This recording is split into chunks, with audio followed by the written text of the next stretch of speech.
सिद्धिविनायकमूर्ति की जय। तथा सर्वत्र गोविंद नाम संकीर्तनम गोविंद गोविंद जानकी कांत स्मरणम जय जय राम राम। हर हर नमः पार्वती पतये हर हर महादेव। प्रणम्य शिरसा देवम् गौरीपुत्रम् विनायकम् भक्तावासम् स्मरेन् नित्यम् आयुः कामार्थसिद्धये। गुरुर्ब्रह्मा गुरुर्विष्णु गुरुदेवो महेश्वरः गुरुसाक्षात् परम् ब्रह्म तस्मै श्रीगुरवे नमः। जन्माद्यस्य यतोऽन्वयात् इतरतस्साधेषु अभिज्ञस्वराट् देने ब्रह्महृदाय आदिकवये मुह्यन्ति यः सूरयः तेजो वारिवृधाम् यथा विनिमयो यत्र त्रिसर्गो मृषा धाम्ना स्वेन सदा निरस्तकुहकम् सत्यम् परम् धीमहि। निगमकल्पतरो हरितम् फलम् मुखमुखादमृतद्रवसंयुतम् पिबत भागवतम् रसमालयम् मुहिरभो रसिका भुवि राधारुक्मिणी सत्यभामा समेत श्री गोपालकृष्ण परब्रह्मणे नमः। गुरुभवनबुलेशाय नमः। सद्गुरु शरणारविन्दाभ्याम् नमः। वाग्देव्यै नमः। हनुमते नमः। लोकैरेत्य श्रवणवदनमात्रेण उच्छिष्ट श्रोतॄणाम् धर्मादिविहितपुरुषार्थसिद्धिप्रदे तपस्तकलिकल्पकथापनोत्तमसिधुहरे इति श्रीमद्भागवते महापुराणे पारमहंस्याम् संहितायाम् दशमस्कन्धे द्वितीयोऽध्यायः। अद्य वर्तमानः कथाप्रसङ्गः। श्रीहरये नमः। श्रीहरये नमः। श्रीहरये नमः। गोपिका जीवनस्मरणम् गोविन्द गुरुनाथ महाराज की आंजनेय स्वामी की। இன்றைக்கு ஒரு சுதினம். சுதினம்னா என்ன?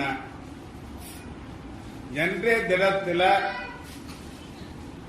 சாதுக்களுடைய சங்கம் நமக்கு கிடைக்கிறதோ சத்சங்கம் கிடைக்கிறதோ அது மாதிரியான தினம் தான் சுதினம். இது நான் சொல்லல, நாம்தேவ் மகாராஜ் சொல்லியிருக்கார். என்னைக்கு நமக்கு சத்சங்கம் சாதுக்களோட சங்கம் கிடைக்கிறதோ அன்னைக்கு தான் தீபாவளி, அன்னைக்கு தான் கார்த்திகை. நாம்தேவ் மகாராஜே சொல்லியிருக்கார். அது மாதிரி இன்றைய தினம் ஒரு சுதினம். ஸ்ரீமத் பாகவதத்திலிருந்து தசமஸ்கந்தத்துல அத்புதம் பாலகம் அம்புஜேஸ்வரன் பகவானுடைய பிறப்பு அதை பத்தி இன்னைக்கு சொல்லணும் அப்படின்னு பகவான் அனுகிரகம் பண்ணியிருக்கார். எல்லாரும் சிரவணம் பண்ணணும்னு கேட்டுக்கிறேன். சர்வலோகேஸ்வரன் ஸ்ரீயப்பதி பரம காருணிகன் நாராயணன் அவர் உஜ்ஜீவனத்துக்காக, அதாவது துஷ்ட நிகிரகம் சிஷ்ட பரிபாலனம் பண்றதுக்காக அநேக அவதாரங்கள் எடுத்திருக்கார். சங்கியா அப்படின்னு ஒரு பதம் சமஸ்கிருதத்தில் வரும், அசங்கியான்னு ஒண்ணு வரும். சங்கியா அப்படின்னா கணக்கில் அடங்கக்கூடியதுக்கு சங்கியான்னு சொல்லுவார். அசங்கியான கணக்கிலே அடங்காதது, எண்ணிக்கை அடங்காதது, அது அசங்கியா. அது மாதிரி பகவான் எடுத்த அவதாரங்கள் அசங்கியா. கணக்கிலே இல்லாத கணக்கிட முடியாத அநேக அவதாரங்கள் பகவான் எடுத்திருக்கார். அதுல நாம ஒரு 10 அவதாரங்களை மட்டும் ரொம்ப விசேஷமா ஆராய்ச்சி இருக்கோம், கொண்டாடிட்டு இருக்கோம். இதுக்கு பிரமாணம் என்ன அப்படின்னாக்க, தசாவதார ஸ்லோகத்துல தேசிகரே சொல்றார். ராதே கிருஷ்ணா. தேசிகர் தசாவதார ஸ்லோகத்துல சொல்றார், இச்சாவீன விஹார கச்சப மகாமோத்ரிண்யதிர்ச்சாகரே ரக்ஷவாமண ரோஷராம கருணாகஸ்தஹேலாஹலின்னே கிரீடவல்லப கல்கவாகன. 10 அவதாரங்களை தேசிகர் சொல்றார். அந்த 10 அவதாரங்களில் நாம ரொம்ப ரொம்ப ரொம்ப ரொம்ப விசேஷமா 2 அவதாரங்கள் மட்டும் கொண்டாடுறோம். ஏன் அப்படின்னா, அந்த அவதாரங்களுக்கு மட்டும் ஏன் அவ்வளவு விசேஷம் அப்படின்னா, அந்த 2 அவதாரங்கள் பகவான் எடுத்த பூர்ணாவதாரம். பாக்கி அவதாரங்கள் எல்லாம் பகவான் பூர்ணாவதாரமா எடுக்கல.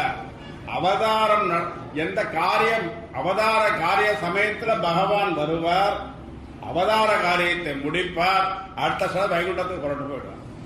ஆனா இந்த பூர்ணாவதாரத்துக்கு மட்டும் பகவான் ராமாவதாரத்துல கிட்டத்தட்ட 11,000 வருஷங்கள் நம்ம பூலோகத்தை நம்முடைய பகவான் இருந்திருக்கார். கிருஷ்ணாவதாரத்துல 125 வருஷங்கள் பகவான் நம்முடைய இருந்திருக்கார். பூர்ணாவதாரம். ராமாவதாரம் அப்படின்னா ரொம்ப எல்லாருக்கும் பிடிக்கும். ராமரை இல்லைன்னு சொல்ல முடியாது. ஆனா ராமர் அப்படின்னா கொஞ்சம் மரியாதையா தள்ளி நின்று தான் பார்க்கணுங்கிற மாதிரி தோணும். ஏன்னா அவர் எப்பவுமே மடி ஆச்சாரம் அப்படின்னு சொல்லிட்டு ரொம்ப இருக்கக்கூடியவர் ராமர். வால்மீகி சொல்லும் பொழுது 2 சமயத்துல தான் அவர் ஆலிங்கனமே பண்ணிட்டு இருக்காராம். உண்டு ஆஞ்சநேயர் ஆலிங்கம் பண்ணிட்டு இருக்கா. சீதாதேவியை பார்த்துட்டு திரும்பி வந்த பிறகு ஆஞ்சநேயர் ஆலிங்கம் பண்ணிட்டு இருக்கா. ஆனா கிருஷ்ணாவதாரம், கிருஷ்ணர் அப்படின்னு சொன்னாலே நமக்கு மனசுக்குள்ள ஒரு குதூகலம், அப்படி நாக்கெல்லாம் திதிக்கிறது. கிருஷ்ணான்னு சொன்னா மனசுக்குள்ள ஒரு குதூகலம். கிருஷ்ணா கிருஷ்ணா கிருஷ்ணா கிருஷ்ணான்னு கிருஷ்ணங்கிற நாமத்தை கேட்டாலே நமக்கு மனசுக்குள்ள ஒரு குதூகலம், அபரிதமான சந்தோஷம் வந்துடுறது. அது மாதிரியே கிருஷ்ணனுடைய அவதாரத்துல பார்த்ததுன்னா ஏகப்பட்ட லீலைகள். பிறந்ததுல இருந்து அவர் வைகுண்டத்துக்கு போறவர்கள் லீலைகளா பண்ணியிருக்கார். பூமாதேவி பூபாரம் தாங்காம ரொம்ப தவிக்கிறார். ஏன் பூமாதேவிக்கு பூபாரம் ஜாஸ்தியா எடுத்து? பூமாதேவி பொறுமையின் சிகரம்னு சொல்லுவா. அப்பேற்பட்ட பொறுமையான பூமாதேவிக்கு ஏன் அந்த தவிப்பு வந்தது? துஷ்ட ராஜாக்கள் எல்லாம் அக்கிரமம் பண்றான். துஷ்ட ராஜாக்கள் அக்கிரமம் பண்றதுனால அந்த பாரம் தாங்க முடியாம பூமாதேவி கஷ்டப்படுறா. அதுக்கு ஒரு பரிகாரம் வேண்டும் அப்படிங்கிறதுக்காக பிரம்மதேவன் போய் சரணாகதி அடைகிறான். பிரம்மதேவன் பூமாதேவியும் அழிச்சுட்டு சக தேவாலையும் அழிச்சுட்டு ஷீராப்திக்கு போறார். அந்த ஷீராப்தியில பகவான் நாராயணன் ஆதிசேஷன் மேல சயனத்துல இருக்கார், யோக நிதிரையில ஆழ்ந்திருக்கார். அந்த சமயத்துல பிரம்மாதி தேவாலாம் பூமாதேவி பசுரூபத்தில் கொண்டு பூமாதேவியோட போய் அங்க ஸ்ரீமன் நாராயணனை புருஷ சுக்த விதானத்தால சோத்திரம் பண்றார். நாராயணன் யோகனிஷ்டை களைஞ்சு தேவாலாம் பார்த்து அனுகிரகம் பண்றார். பிரம்மாவுடைய காதலம் மட்டும் கேட்கிற மாதிரி சொல்றார், கவலைப்படாதீங்கோ, பூமாதேவியுடைய பாரத்தை நான் சீக்கிரமா போக்கி வைக்கிறேன். நான் எதுகுலத்துல அவதாரம் பண்றேன். அந்த சமயத்துல இந்த தேவாலெல்லாம் விஷ்ணுகுலத்திற்கு கூட கோபர்களாகவும் கோபஸ்திரிகளாகவும் முன்னாடி அவதாரம் பண்ணுங்கோ அப்படின்னு ஆசீர்வாதம் பண்ணி அனுகிரகம் பண்ணிட்டு யோகனிஷ்டில ஆழ்ந்துடுறார். தேவாலெல்லாம் விஷ்ணு வம்சத்துல கோபர்களாகவும் கோபஸ்திரிகளாகவும் அவதாரம் பண்றார். பகவான் அவதாரம் பண்ண ஸ்தலம் ரொம்ப வசதியான ஸ்தலம். மோக்ஷபுரின்னு சொல்வா. 7 கஷேத்திரங்களை மோக்ஷபுரின்னு சொல்வா. அயோத்தியா, மதுரா, மாயா, காசி, காஞ்சி, அவந்திகா, பூரி, துவாரவதி, சைவ சர்வைக மோக்ஷதாயிகா. அப்பேற்பட்ட மோட்சபுரிகள், இந்த மோட்சபுரிகள் எல்லாம் மனசாலே நினைச்சாலே மோட்சம் கிடைக்கும்னு சொல்றான். அப்பேற்பட்ட மோஷபுரியில முதல் மோஷபுரியான மதுரால தான் பகவான் அவதாரம் பண்றார். துவாரகையில வந்து அவதாரம் பூர்த்தியாகிறது. மதுரால ஒரு பெரிய மகாராஜா சூரசேன மகாராஜான்னு இருக்கார். அந்த சூரசேன மகாராஜா புத்திர வசுதேவர். அதே ஊர்ல தேவகர் அப்படிங்கிற மகாராஜா இருக்கார். அவரோட புத்திரி தேவகி. இந்த தேவகருடைய பிராத்தா வந்து உக்ரசேன மகாராஜா. இந்த உக்ரசேன மகாராஜாவுடைய புத்திரன் கம்சன். கம்சனுக்கும் தேவகிக்கும் கசின், ஒண்ணு விட்ட தங்கை அண்ணா முறையாகணும். வசுதேவருடைய தேவகியுடைய திருமணம் வந்து அவ்வளவு கோலாகலமா நடக்கிறது. வசுதேவர் தேவி நடக்கிறது திருமணம் ரொம்ப கோலாகலமா திருமணம் முடிஞ்ச பிறகு அவ ரெண்டு பேரையும் புக்காத்துல கொண்டு விடணுங்கிறதுக்காக கம்சனே இந்த ரதத்தை சாரதியம் பண்ணிட்டு போயிட்டு இருக்கான். அந்த மதுராவுக்குடைய ஜனங்கள் எல்லாரும் ரொம்ப அற்புதமா அவளை வழியனுச்சு கொடுத்துட்டு இருக்கா. கோலாகலமா இருக்கு. எங்க பார்த்தாலும் ஒரே தாள வாத்திய கோஷங்கள், புஷ்ப விஷிகள் ரொம்ப கோலாகலமா இருக்கு. கம்சன் ரொம்ப சந்தோஷமா ரதத்தை சாரதியம் பண்ணிட்டு போயிட்டு இருக்கான். வசுதேவர் தேவிக்கு அந்த ரதத்துல சந்தோஷமா பயணம் பண்ணிட்டு இருக்கா. அந்த சமயத்துல ஒரு அசரீரி வாக்கு கேட்கறது. கதிப்ரகரீணம் கம்சம் ஆகாஷ்யாகாசரீரவாகே அஸ்யாத்வாம் அஷ்டமோ கர்ப்பக ஹம்சாயாம் வகசே அபுத. அபுதா அப்படின்னு ஒரு குரல் கேட்கிறது. அசரீரி வாக்கு. அபுத அப்படின்னா முட்டாள், மூர்கன் அப்படின்னு அர்த்தம். யாருமே திரும்பி பார்க்கல. அந்த அசரீரி வாக்கு கேட்டதுக்கு யாருமே திரும்பி பார்க்கல. கம்சன் மட்டும் திரும்பி பார்க்கறானா யாரோட கூப்பிட்டான்னு. ஏன்னா அவனோட சொரூபம் முட்டாள் மூர்கன்கிற சொரூபம் அவனுக்கு தெரியறது. ஆனா கம்சன் மட்டும் அப்படி திரும்பி பார்க்கறான். திரும்பி கம்சனை பார்த்துட்டு அசரீரி வாக்கு மேல சொல்றது, நீ எந்த சகோதரிய ரொம்ப பிரியமா புக்காத்துல கொண்டு போய் விடணும்னு ரதத்துல சாரதியம் பண்ணி கூட்டிட்டு போயிட்டு இருக்கியோ, அந்த சகோதரி 8வது கர்ப்பத்தில் பிறக்கக்கூடிய குழந்தை உனக்கு மிருத்யு, அந்த குழந்தையால் உனக்கு மரணம் ஏற்படும் அப்படின்னு அசரீரி வாக்கு சொல்றது. அந்த வாக்க கேட்ட உடனே கம்சனுக்கு ஒன்றும் புரியல. ஏன்னா பொதுவா வந்து இந்த பிறந்த நாள் எல்லாரும் கொண்டாடுறோம். பிறந்த நாள் எல்லாருக்குமே தெரியறது, டேட் ஆஃப் பர்த். ஆனா வந்து இன்னொரு நாள் வந்து யாருக்குமே தெரியாது. அது பகவத் அனுகிரகம். அந்த இன்னொரு நாள் வந்து தெரியாம இருக்கிறதுனாலதான் நாம இவ்வளவு லீலைகள் பண்ணிட்டு இருக்கோம். நான்கிறோம், என்னதுங்கிறோம், எனக்காகங்கிறோம், உனக்காகங்கிறோம், எல்லாமே பண்றது என்னன்னா அந்த இன்னொரு நாள் நமக்கு தெரியல. அந்த இன்னொரு நாள் தெரிந்தால் நம்ம வந்து இவ்வளவு லீலைகள் செய்ய மாட்டோம்.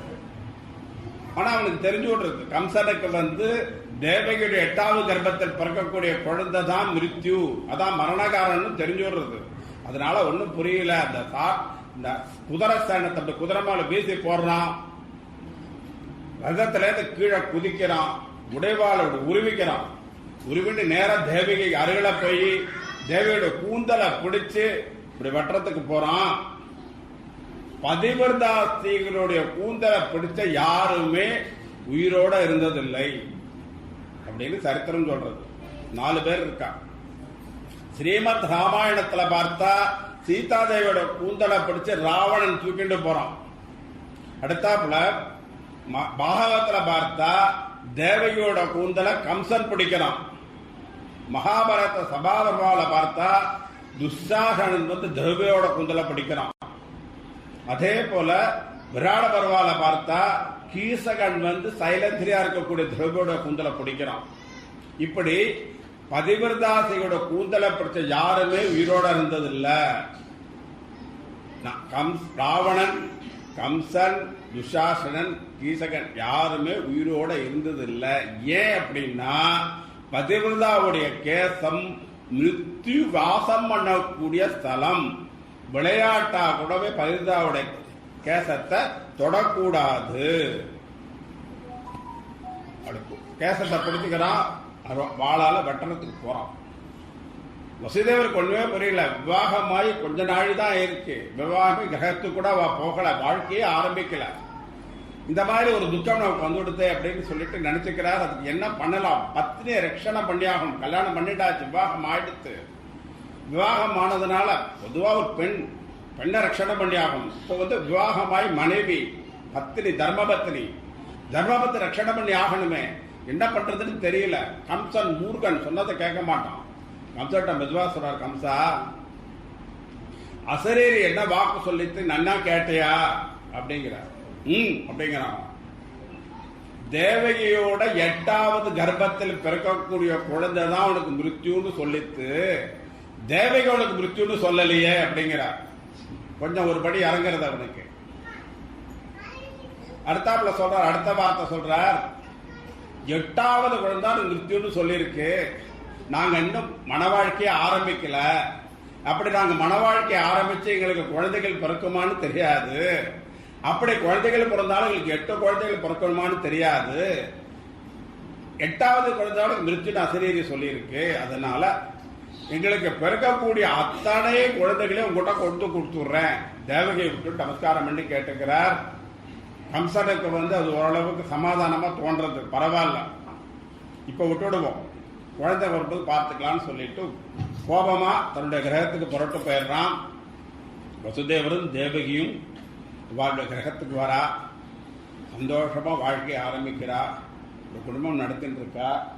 பகவத் அனுகிரகத்தால அவளுக்கு முதல் குழந்தை பிறக்கிறது. கீர்த்திமான் அப்படின்னு பேர். குழந்தை பிறந்தவுடைய தகவல் கம்சனுக்கு தெரியாது.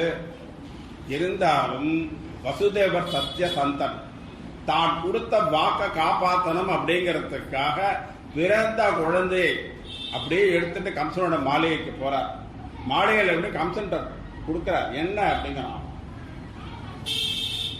உன்னுடைய சகோதரி தேவகிக்கு முதல் பிரசவம் ஆச்சு, முதல் குழந்தை பிறந்திருக்கு, என்னுடைய வாக்குப்பட இந்த குழந்தைய வந்து கொடுக்க வந்தேன் அப்படிங்கிறான். அலட்சியமா அந்த குழந்தை விட்டு பார்க்கலாம். எத்தனாவது குழந்தை? இப்பதான்ப்பா முதல் குழந்தை பிறந்திருக்கு. அசிரியர் என்ன சொல்லித்த, 8வது குழந்தை உனக்கு மிருத்யு, 8வது குழந்தைன்னு சொல்லித்து, முதல் குழந்தை தான் எடுத்துட்டு போ. ஒரு நிமிஷத்தை எடுத்துட்டு போட்டு சொல்லிடுறான். வசுதேவருக்கு வந்து சமாதானமா தோணல. இதான் இப்ப வந்து மூர்கன் முரடன், இவங்க எந்த நேரத்துல என்ன பண்ணுவான்னு தெரியாது. இருந்தாலும் அவனுடைய வாக்குக்கு கட்டப்பட்ட இந்த குழந்தை எடுத்துட்டு அந்த கிரகத்துக்கு திரும்பி வரார். அந்த சமயத்துல பார்த்தா நாரதர் கம்சனோட மாளிகைக்குள்ள நுழையிறார். நாரதன் நுழைஞ்ச உடனே கம்சனை பார்த்து சேமலாபங்களா விசாரிக்கிறார். பா சௌக்கியமா இருக்கியா? கம்சன் ஸ்ருதி இறங்கவே பேசுறான், ஏதோ இருக்கேன். பா உன்னுடைய சகோதரிக்கு விவாகம் ஆச்சா? எப்ப ஆச்சு விவாகம்? விவாகமாக குழந்தையே பிறந்து கொடுத்து இப்ப வந்து கேட்கிறார். ஆமா விவாகம் ஆச்சு. சௌக்கியமா இருக்காளா? சௌக்கியமா இருக்கா. இதோ அசிரியர் ஏதோ சொல்லித்து கேள்விப்பட்டேனே. ஆமா அசிரியர் சொல்லித்து. என்ன சொல்லித்து? தேவகியோட 8வது கர்ப்பத்தில் பிறக்கக்கூடிய குழந்தை எனக்கு மிருத்யுன்னு சொல்லித்து. அப்படியா? இப்ப தேவகிக்கு ஏதோ குழந்தை பிறந்ததுன்னு கேள்விப்பட்டேனே. ஆமா ஒரு குழந்தை பிறந்தது. எங்க இது? இப்பதான் கொண்டு வந்தார் வசுதேவர். நான் முதல் குழந்தை தானே, அதனால அந்த குழந்தையால எனக்கு ஆபத்து இருக்காது, நீ எடுத்துன்னு போன அனுப்பிச்சு விட்டேன் அப்படிங்கிறான். முட்டாள் அப்படிங்கிறார் நாரதர். அவனுக்கு முட்டாள் தான் ஆரம்பத்துல இருந்தே பட்டம். ஒண்ணுமே புரியல. என்ன கேட்கிறான், என்ன சொல்லுங்க அப்படிங்கிறான். அசிரியர் என்ன சொல்லித்து? தேவகியுடைய 8வது கர்ப்பத்தில் பிறக்கக்கூடிய குழந்தை மிருத்யுன்னு சொல்லித்து இல்லையா? எதுல இருந்து 8வது கர்ப்பம்னு சொல்லித்தானே கேட்கிறார். முதல் 1ல இருந்து ஆரம்பிச்சா 8வது குழந்தை, 8வது கர்ப்பம் 8. 2ல இருந்து ஆரம்பிச்சா 1வது 8, 3ல இருந்து ஆரம்பிச்சா 2வது 8. எதடா சொல்லித்தன்னு கேட்கிறார். கம்சன் வந்து ஸ்கூலுக்கு எல்லாம் போய் ஒழுங்கா படிக்கல, ஓப்பி அடிச்சவன். அதனால அவனுக்கு ஒண்ணுமே தெரியல. கணக்கு போடுறான். 5, 7, 9, 12, 14 கணக்கு போடுறான். ஒண்ணுமே புரியல. நாரதட்ட சரணாகதி அடைஞ்சுடுறான். எனக்கு ஒண்ணுமே தெரியல, என்ன பண்ணணும் நீங்க சொல்லுங்கன்னு அப்படியே பண்றேன்னு சொல்றான். நீ வந்து வசுதேவர் தேவகிக்கு பிறக்கக்கூடிய அத்தனை குழந்தைகளையும் வதம் பண்ணிடு, அதுதான் சரி அப்படிங்கிறார். சொல்லிட்டு நாரதர் புறப்பட்டு போயிடுறார். நாரதர் மகரிஷி அவர் இப்படி சொல்லலாமா? பிறந்த குழந்தையில வதம் பண்ணுன்னு சொல்லலாமா? சொன்னாரு. என்ன காரணம்? இந்த 6 குழந்தையோட பூர்வ வித்தாந்தத்தை பட்டத்திரை வந்து சந்தான கோபால் இல்லல் சொல்லியிருக்கார். 6 பேரும் மரீச்சியோட புத்திரர்களா பிறந்தவா. பிரம்மாவோட சாபத்தால அவ பூலோகத்துக்கு வர வேண்டிய ஒரு சந்தர்ப்பம் வந்தது. பூலோகத்துக்கு வந்து பூலோக வாழ்க்கையில் அவ இருக்கக்கூடாது, உடனடியாக அவ திருப்பி தன் ஸ்வஸ்தானத்துக்கு போகணுங்கிற காரணத்துக்காக பிரம்மா வந்து அந்த ஏற்பாட்டை பண்ணினாராம். பிரம்மா வந்து நல்லதுதான் பண்ணியிருக்கார். ஆனா வெளிப்படையா வெளியோட்டம் மேலோட்டமா பார்த்தா பிரம்மா வந்து ஏதோ தவறு பண்ண மாதிரி தோணும். அந்த மரீச்சிய புத்திரர்கள் பூலோகத்தில் அவதாரம் பண்ணி அடுத்த கணமே அவ வந்து தங்கள் ஸ்வஸ்தானத்துக்கு போகணுங்கிறது அவளுடைய சாபம். அந்த சாபத்தின்படி நாரதர் ஏற்பாடு பண்ணி கொடுத்தார். உடனே கம்சன் என்ன பண்ணான், சிப்பா எல்லாம் காவலெல்லாம் அனுப்புறான். போய் இப்போ வசுதேவர் குழந்தையோட போயிட்டு குழந்தைய கூட்டிட்டு வாங்க. இந்த காவலர் எல்லாம் போய் இந்த குழந்தைய முதல் குழந்தைய கூட்டிட்டு வரா. அந்த குழந்தைய பார்த்ததுனாக்கா நம்ம சதுர்த்தங்காய் போடுற மாதிரி இந்த குழந்தைய தூக்கி கல்லில் அடிச்சு பதம் பண்ணிட்டோம். பதம் பண்ணிட்டு வசுதேவர் தேவியை காராகிரகத்தில் கொண்டு அடையணும் உத்தரவு போட்டுட்டோம். பலத்த காவல். அந்த காவலாளிகளுக்கு என்ன உத்தரவுன்னா, இவாளுக்கு குழந்தை பிறந்தால் உடனே வந்து கேட்டா சொல்லணும். யார் வந்து முதல்ல தகவல் சொல்றாளோ அவளுக்கு நிறைய சன்மானம்னு சொல்லிடுறோம். 6 குழந்தைகள் வரிசையாக பிறக்கிறது. 6 குழந்தைகளுக்கு கம்சன் இது மாதிரியே வதம் பண்றான். எதிர்த்தா போடுற மாதிரி வதம் பண்றான். 7வது கர்ப்பம். 7வது கர்ப்பத்துல பகவான் ஆதிசேஷன் வந்து தேவியோட கர்ப்பத்தில் பிரவேசம் பண்றார். வசுதேவருக்கு மொத்தம் 18 பத்னிகள். இந்த 18 பத்னிகள்ல தேவகி மட்டும்தான் வசுதேவர் கூட இருக்கா. பாக்கி பத்னிகள்லாம் கம்சனுக்கு பயத்து இங்கெங்கயோ இருக்கா. கோகுலத்துல வந்து ஒரு பத்னி ரோகிணின்னு இருக்கா. அந்த ரோகிணியுடைய கர்ப்பத்துக்கு தேவகியோட கர்ப்பத்திற்கு கூடிய பலராம சுவாமியை பகவான் உத்தரவுப்படி யோகமாயை மாற்றி வைக்கிறார். பகவான் யோகமாயை கூப்பிடுறார். தேவகியோட கர்ப்பத்திற்கு கூடிய பலராம சுவாமிய ரோகியோட கர்ப்பத்துக்கு நீ மாற்றி வச்சுடு. இதனால உனக்கு என்ன பிரயோஜனம் அப்படின்னாக்க, இந்த லோகத்தில் இருக்கிறவா எல்லாம் உன்னை ஷோடச நாமா சொல்லி ஆராதனை பண்ணி உனக்கு ஷோடசோபசார பூஜை பண்ணி உன்னை ஆராதனை பண்ணுவா. யுகேதி பத்ரகாளீதி விஜயா வைஷ்ணவீதிச்ச உமுதா சண்டிகா கிருஷ்ணா மாதவி கன்யகேதிச்ச மாயா நாராயணி சாரி சாரதே தம்பிகேதிச்ச. யோகமாயை பண்ணக்கூடிய விவகாரத்திற்காக ஷோடச நாமாக்கள்ல உனக்கு பூஜை பண்ண போறா. ஷோடசோபச்சாரம் பற்றி கோயில கொண்டாட போறா. தூபதேவ நைவேத்தியம் ஆராதனை பண்ண போறான்னு சுவாமி யோகமாய்க்கு அனுகிரகம் பண்ணார். அனுகிரகம் பண்ணிட்டு கூடவே தகவலை சொல்றார். அடுத்து தேவியோட கர்ப்பத்துல நான் பிரவேசம் பண்ண போறேன். தேவியோட 8வது கர்ப்பத்துல பகவான் பிரவேசம் பண்ண போறார். அது சமயத்தில் யோகமாயை வந்து கோகுலத்தில் இருக்கக்கூடிய யசோதமாவோட கர்ப்பத்துல நீ போய் இரு அப்படின்னு அனுகிரகம் பண்றார். பகவான் விமன் நாராயணன் பிரபு தேவியோட கர்ப்பத்துல 8வது கர்ப்பத்துல பிரவேசம் பண்றார். பகவான் விஸ்வாத்மா பக்தானாம் அபயங்கரஹ ஆவிவேசம் சபாகேன மன ஆனகதுந்துவே.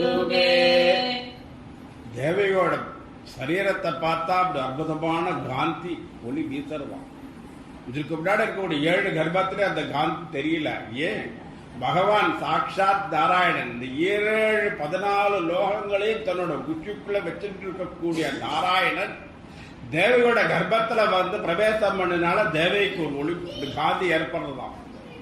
தேவியோட காந்தியை பார்த்துட்டு கம்சனுக்கே தெரிஞ்சு போயிடுத்தான், நம்ம வதம் பண்ணக்கூடிய பகவான் வந்து தேவிய கர்ப்பத்துக்கு வந்துட்டார், நிச்சயமா நமக்கு சீக்கிரமா நம்ம வதமாக போறோங்கிற எண்ணம் கம்சனுக்கே வந்து கொடுத்தான். சர்வ குணங்களும் பொருந்தியவரா இருக்காராம். அத சர்வ குணாபேதக கால பரம சோபனக யர்ஹேவ அஜன ஜன்மக்ஷம் சாதர்ஷ கிரகதாரகம். பகவான்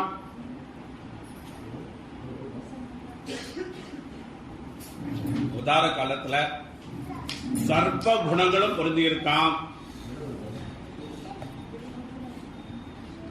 தேவாள்லாம் புஷ்பவிஷ்டி பண்றாளாம், கிடராலாம் வாத்திய கோஷம் பண்றாளாம். அந்த அளவுக்கு பகவான் அவதாரம் பண்ண போறார். பகவான் அவதாரம் பண்ணக்கூடிய இடம் காராகிரகம்.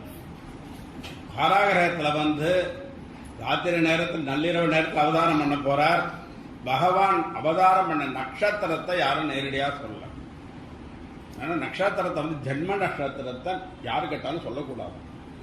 ஏன் அப்படின்னா அபிசார பிரயோகம் பண்ணவா நமக்கு வேற விதமான அந்த புள்ளி சுனியம் வைக்கக்கூடியவா நம்முடைய நாம நட்சத்திரத்தை வச்சுட்டு வைக்கக்கூடிய வாய்ப்புகள் இருக்குங்கிறதுனால நம்முடைய நாம நட்சத்திரத்தை யார்கிட்டையும் இதரால்கிட்ட சொல்லவே கூடாது. அவசியம் ஏற்பட்டால் வழி சொல்லக்கூடாதுங்கிற. அதனால பகவானுடைய நட்சத்திரத்தை நேரடியா சொல்ல அஷ்டமி திதியில பகவான் அவதாரம் பண்றார். இந்த அஷ்டமி திதி நவமி திதி ரெண்டு திதிக்குமே நாம ரொம்ப முக்கியத்துவம் கொடுக்க மாட்டோம். எந்த ஒரு காரியம் நம்ம பண்றதா இருந்தாலும் பஞ்சாங்கத்தை பார்த்துட்டு இன்னைக்கு அஷ்டமி நாளைக்கு நவமி ரெண்டும் வேண்டாம், தசமி ரெண்டு ஏகாதசியில பண்ணுன்னு சொல்லணும். இந்த அஷ்டமி திதியும் நவமி திதியும் என்ன பண்ணித்தான் பகவான்கிட்ட போய் சரணடைஞ்சுதான். பகவானே மொத்தம் 15 தேதிகள் இருக்கு, நீங்க 2 பேரும் எடுத்துடுங்க. 13 தேதி இருந்தா போதும், நாங்க எந்த வேலையும் இல்லாம நாங்க 2 பேர் இருக்கோம், எடுத்துடுங்கன்னு சொன்னார். பகவான் சொன்னாராம், கவலைப்படாதீங்க, உங்க 2 திதிக்கு நான் முக்கியத்துவம் கொடுக்கிற மாதிரி அடுத்த அவதாரம் உங்க 2 திதியில நான் எடுக்கிறேன். நான் அவதாரம் பண்றதுனால உங்க 2 திதிக்கு ரொம்ப முக்கியத்துவம் ஏற்படும் அப்படின்னு சொல்லிட்டு ராமாவதாரத்துல நவமி திதியிலையும் கிருஷ்ணாவதாரத்தை அஷ்டமி திதியிலையும் பகவான் அவதாரம் பண்ணாராம். அப்படி பகவான் அவதாரம் பண்ணினதுனால அந்த 2 திதிக்குமே ரொம்ப சிறப்பு ஏற்பட்டு ராமநவமி ரொம்ப விமர்சையா கொண்டாடுறோம். கிருஷ்ணாஷ்டமி கிருஷ்ண ஜெயந்தி ரொம்ப விமர்சையா கொண்டாடுறோம். நவமியில ராமர் அவதாரம்னு நம்ம சொன்னோம். ஏன் நவமியில ராமர் அவதாரம் பண்ணணும்? இந்த நியூமரிக்கல் சிக்னிபிகன்ஸ் சொல்வாங்க. எண்கள் அடிப்படையில் பார்த்தா இந்த 9 நவமிங்கிறது 9வது திதி. இந்த 9ங்கிற எண்ணுக்கு பார்த்தா ரொம்ப அபரிவிதமான ஒரு குணம் இருக்கு. 9 அப்படின்னா 9 எந்த எண்ணால பெருக்கி வரக்கூடிய விடையை கூட்டினா 9 தான் வரும். 92 18 1 8 9 93 27 2 7 9. இது மாதிரி 9ங்கிற எண்ணை நீங்க எதுனாலும் பெருக்குங்க, எந்த எண்ணாலும் பெருக்குங்க. பெருக்கி வரக்கூடிய விடையை கூட்டா 9 தான் வரும். ஒன்னு கூடவும் கூடாது, ஒன்னு குறையவும் குறையாது. அது மாதிரி கூட்டவும் முடியாமல் குறைக்கவும் முடியாமல் எப்பவுமே பூர்ணமா இருக்கக்கூடிய வஸ்து நான் தான் அப்படின்னு காட்டுற மாதிரி பகவான் ராமச்சந்திரன் ராமாவதாரத்தை நவமி திதியில பண்ணாராம். சரி, அஷ்டமி அதுக்கு ஏதாவது காரணம் இருக்கா சொல்லுங்க. இருக்கு. அந்த நவமிக்கு 9க்கு என்ன வருதோ அதுக்கு நேர் எதிர்ப்படை 8 அஷ்டமிக்கு வருது. இந்த 8ங்கிற எண்ணெய் எந்த எண்ணால பெருக்கி அது வரக்கூடிய விடையை கூட்டினா 1 குறையும். 2 2 16 1 6 7 8 விட 1 குறைச்ச. எண் 3 24 2 4 6 8 விட 2 குறைச்சல். அப்ப இப்படி குறைச்சிட்டு வரக்கூடிய திதி அஷ்டமி திதி. இந்த அஷ்டமத்தில் ஏன் பகவான் கிருஷ்ணாவதாரம் பண்ணினார் அப்படின்னு ஒரு கேள்வி வரும் இல்லையா? நவமியில வசதியா பண்ணிட்டார், அஷ்டமியில மட்டும் எப்படி இப்படி பண்ணினார் ஒரு கேள்வி வரும். அதுக்கு என்ன விடை அப்படின்னாக்க, கிருஷ்ணாவதாரத்துல யாரெல்லாம் ஈடுபடுறாளோ, கிருஷ்ண சரித்திரத்தை யாரெல்லாம் சிரவணம் பண்றாளோ, கிருஷ்ண சரித்திரத்தை யாரெல்லாம் சொல்றாளோ, கிருஷ்ணா கிருஷ்ணா கிருஷ்ணான்னு யாரெல்லாம் தியானம் பண்றாளோ அவளுக்கு இனிமேல் எடுக்க வேண்டிய ஜென்மாவெல்லாம் குறைஞ்சுட்டே வருமா. அவளுக்கு இனிமேல் ஜென்மா எடுக்க வேண்டிய இருக்காது அப்படிங்கிற மாதிரி சொல்றார். அதனால ராமர் நவமியில அவதாரம் பண்ணினார், கிருஷ்ணர் அஷ்டமியில அவதாரம் பண்ணினார். பகவான் கிருஷ்ணர் அவதாரம் பண்ற சமயத்துல பார்த்தா 5 கிரகங்கள் உச்சத்துல இருக்கான். ஒரு கிரகம் உச்சத்துல இருந்தாலும் அவளை கையில பிடிக்க முடியாது. 5 கிரகம் உச்சத்துல இருக்கான். ராமாவதாரத்திலே பகவான் ராமர் அவதாரம் பண்ற சமயத்தில் 5 கிரகம் உச்சத்துல இருந்தது. இந்த 5 கிரகம் உச்சத்துல இருந்தால் என்ன அதுக்கு ஒரு குணம் அப்படின்னாக்க, ஒண்ணு இந்த உலகத்தையே ஆளக்கூடிய ஏக சக்கரவர்த்தியாவா இருப்பாளாம், அல்லது எதுவுமே வேண்டான்னு உதறிட்டு போகக்கூடிய துறவியா இருப்பாளாம். ரெண்டுமே பார்க்கிறோம். ராமச்சந்திரமூர்த்தி 14 வருஷங்கள் வனவாசம், ராஜ்யத்தெல்லாம் விட்டு வனத்துக்கு போய் எதுவுமே வேண்டான்னு ஒரு துறவி மாதிரி இருந்தார். 5 கிரக உச்சத்தில் இருந்தது, துறவி வாழ்க்கை வாழ்ந்தார். கிருஷ்ண பரமாத்மா சக்கரவர்த்தியாவே இருந்தார். பகவானுடைய அவதாரம் காராகிரகத்தில் அவதாரம் நம்ம சொன்னோம். ஏன் காராகிரகத்தில் அவதாரம் பண்ணணும்? வைகுண்டத்தில் அவ்வளவு சௌக்கியம் இருக்கு, அவருக்கு ஹீராப்தி இருக்கு, ஆதித்யேஷன் இருக்கார், பாதபுஷானம் பண்றதுக்கு லட்சுமி இருக்கா. இத்தனை சௌரியங்களையும் விட்டு ஒரு இருட்டு, கும்மி இருட்டு நடு ராத்திரியில ஒரு சிறைச்சாலையில ஏன் பகவான் அவதாரம் பண்ணணும்? ராமாவதாரம் முடிஞ்சு கொடுத்து பகவான் ஓய்வெடுத்து இருக்கார். ஹீராப்தியில சேஷசயனத்துல ஓய்வெடுத்து யோஜனை பண்ணி பார்க்கிறார். ராமகதை 11,000 வருஷம் நடந்தது. இந்த ராமாயண காவியத்துல எந்த கதாபாத்திரம் வசதி அப்படின்னு நினைச்சு பார்க்கிறார். தோணல. வால்மீகி மகரிஷியே ஸ்பஷ்டமா சொல்லிருக்கார், சீதாயாம் சரித்தம் மகத்துன்னு சொல்லிட்டார். ராமாயண காவியத்திலேயே சீதையோட சரித்திரம் தான் வசதி. ராமாயணமே சீதையோட காவியம்னு வால்மீகியே சொல்லியிருக்கார். அதுக்கு என்ன காரணம் அதையும் சொல்றார். ராவணனுடைய சிறையில 10 மாச காலம் சீதம்மா வனவாசம் சிறைவாசம் பண்ணினதுனால சீதாயாம் சரித்தம் மகத்துன்னு வால்மீகி ராமாயணத்துல சொல்லியிருக்காரு. அப்ப பகவான் நினைச்சாராம், ராமாயணத்துல 11,000 வருஷங்கள் நான் தர்ம பரிபாலனம் பண்ணது எல்லாமே செகண்டரியா 2ஆம் பக்கமா போயிடுத்து. 10 மாச காலம் சீதை இருந்த சிறதா வசதியா போயிடுத்து. அதனால நான் அடுத்த அவதாரம் பண்ணினாக்க சிறையோட சம்பந்தப்பட்ட ஒரு அவதாரம் பண்ணுவேன் அப்படின்னு ஒரு தீர்மானத்துக்கு வந்துட்டார். அப்புறம் தோணித்தான் அவருக்கு பின்னாடி அவகாசம் இல்லைன்னா என்ன பண்றது? அதனால பிறக்கும் போதே சிறையில பிறந்துருவோம் தீர்மானம் பண்ணிட்டு கிருஷ்ணாவதாரத்துல காராகிரகத்துல பகவான் அவதாரம் பண்றார்.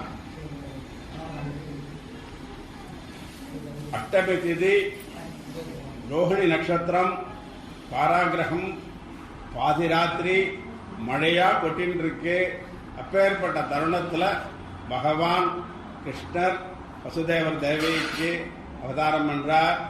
ஸ்ரீமத் பாகவதத்துல தசமஸ்கந்தத்துல 3வது அத்தியாயத்துல 8வது ஸ்லோகம் ரொம்ப முக்கியமான ஸ்லோகம். மனசை ஒருநிலைப்படுத்தி தியானம் சிரவணம் பண்ணுங்க.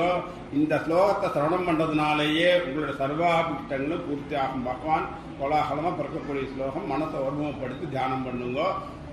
தம்மர்புதம் பாலகம் அம்புஜேஷணம் சதுர்புஜம் சங்கடதாயுதாயுதம் ஸ்ரீவத்ஸலக்ஷ்மம் கலசோபி கௌஸ்துபம் பீதாம்பரம் சாந்திரபயோதசௌபகம் மகாகவைடூர்யகிரீடகுண்டல விஷாபரிஷ்வக்ரசகஸ்ரகுந்தலம் உத்தாமகாஞ்சங்கதகங்கணாதிபிः விரோச்சமானம் வசுதேவ ஐஷதः.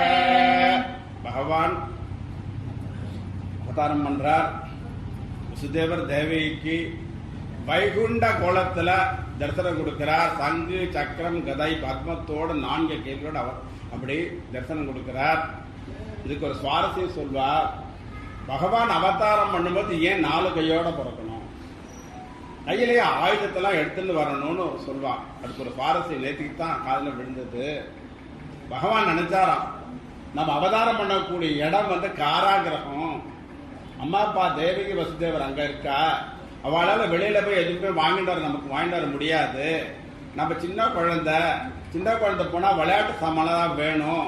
அவளால விளையாட்டு சாமான் நமக்கு வாங்கி கொடுக்க முடியாது. விளையாட்டு சாமான் வாங்கி கொடுக்கலன்னா அவளுக்கு ஒரு தாபம் இருக்கும் மனசுல.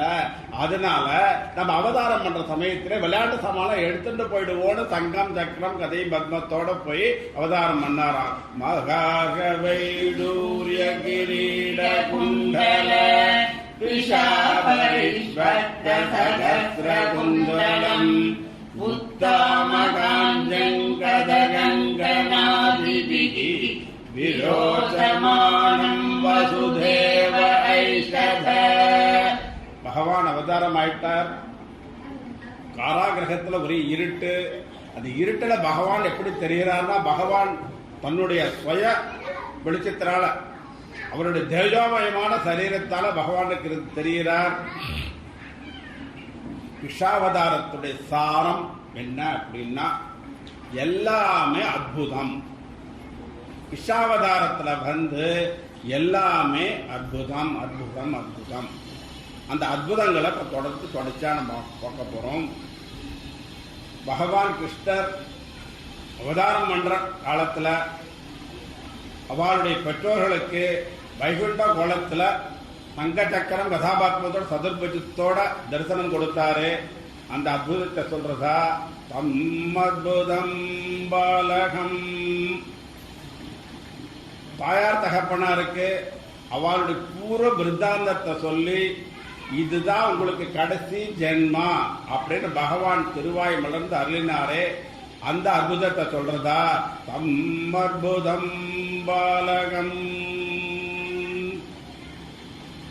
பகவானுடைய உத்தரவுப்படி ராத்திரியோட ராத்திரியா மழை கொட்டுற நேரத்துல கூட என்ன கொண்டு போய் நந்தகோகுலத்தில் யசோதம்மாட்டை விட்டுவிட்டு அங்க இருக்கக்கூடிய யோகமாய் அழைச்சிருந்தவான பகவான் உத்தரவுக்காக வசுதேவர் பகவான் ஒரு கூடையில வச்சுட்டு தலையில எடுத்துட்டு புறப்படுறார்.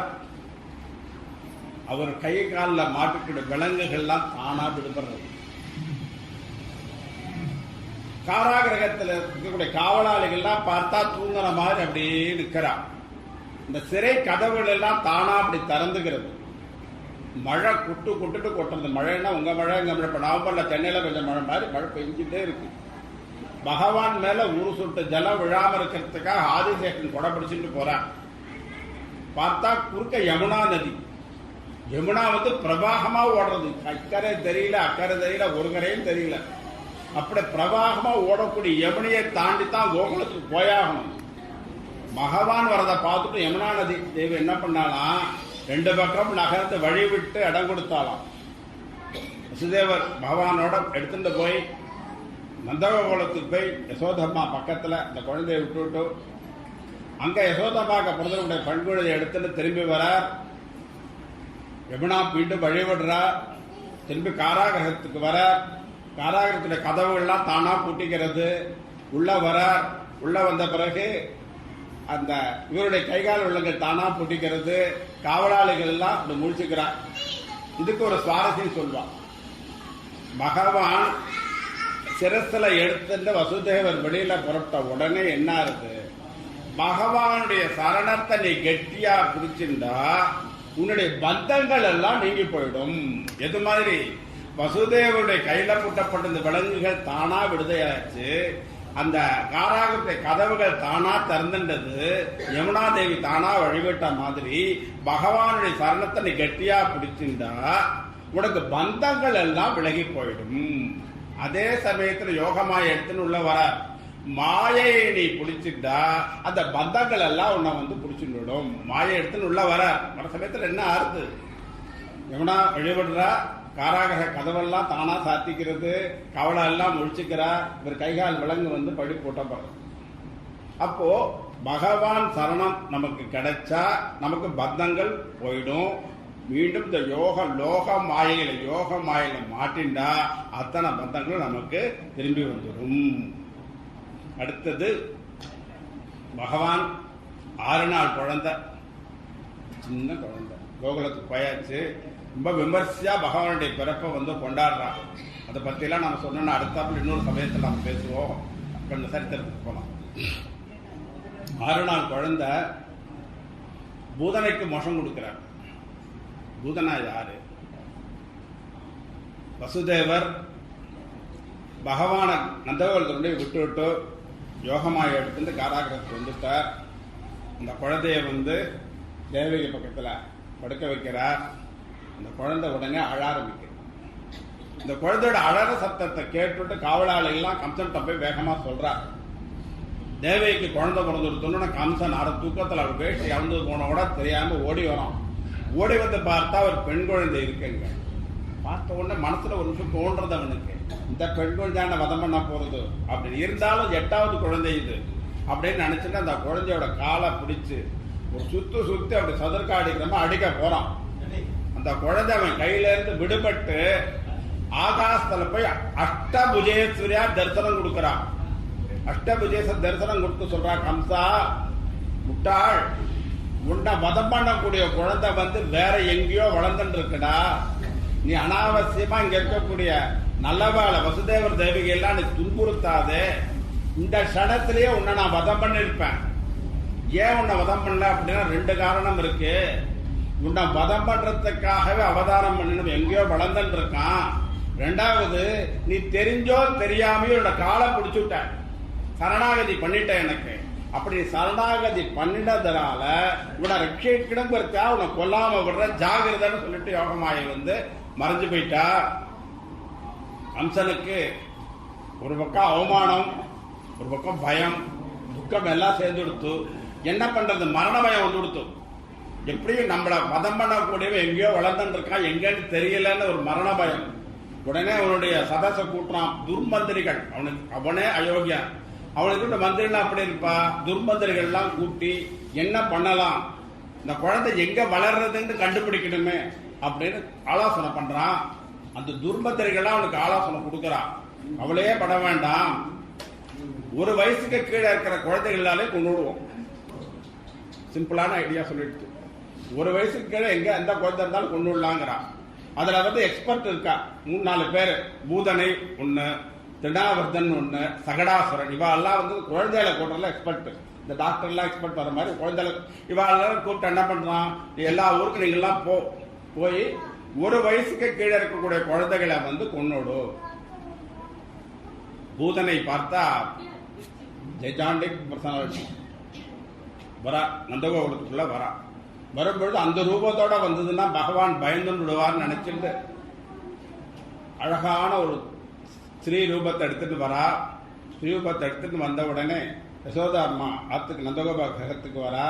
யசோதம்மா கிருஷ்ணனை கையில கொடுத்துட்டு கொஞ்சம் பார்த்துக்கோ அப்படின்னு சொல்லிட்டு ஒரு காரியத்தை பார்க்க உள்ள போயிட்டான். பகவானுக்கு வந்திருக்கிறது யாருன்னு தெரியும், எதுக்காக வந்திருக்கான்னு தெரியும், எல்லாம் தெரிஞ்சு பகவான் வந்து பூதனிட்ட விளையாடுற. பூதனை வந்து சன்னிபானம் கொடுக்கறா. விஷம் தடவின சட்டயத்தால குழந்தைக்கு பானம் கொடுக்கறா. குழந்தை கிருஷ்ணன் என்ன பண்றா, அவருடைய பாலை குடிக்கிற மாதிரி பூதனுடைய ஜீவனியே உறிஞ்சி எடுத்துடுறா. பூதன ஸ்வரூபத்தோட கீழே விழறா. அவரோட உடம்ப வந்து அப்படி முழுசா கொண்டு அடக்கம் பண்ண முடியலையா, துண்டு துண்டா வெட்டி கொண்டு அடக்கம் பண்ணான்னு பாகவத்துல சொல்றான். இப்படி 6 நாள் குழந்தையா இருக்கிற சமயத்துல பூதனைக்கு மோஷம் கொடுத்தாரே, அந்த அத்புதத்தை சொல்றதா. தம்மத்புதம் பாலகம், சில மாச குழந்தை கிருஷ்ணருக்கு ஆகாரம் தினபானம்லாம் கொடுத்துட்டு யசோதம்மா ஒரு தொட்டில படுக்க வச்சிருக்கா.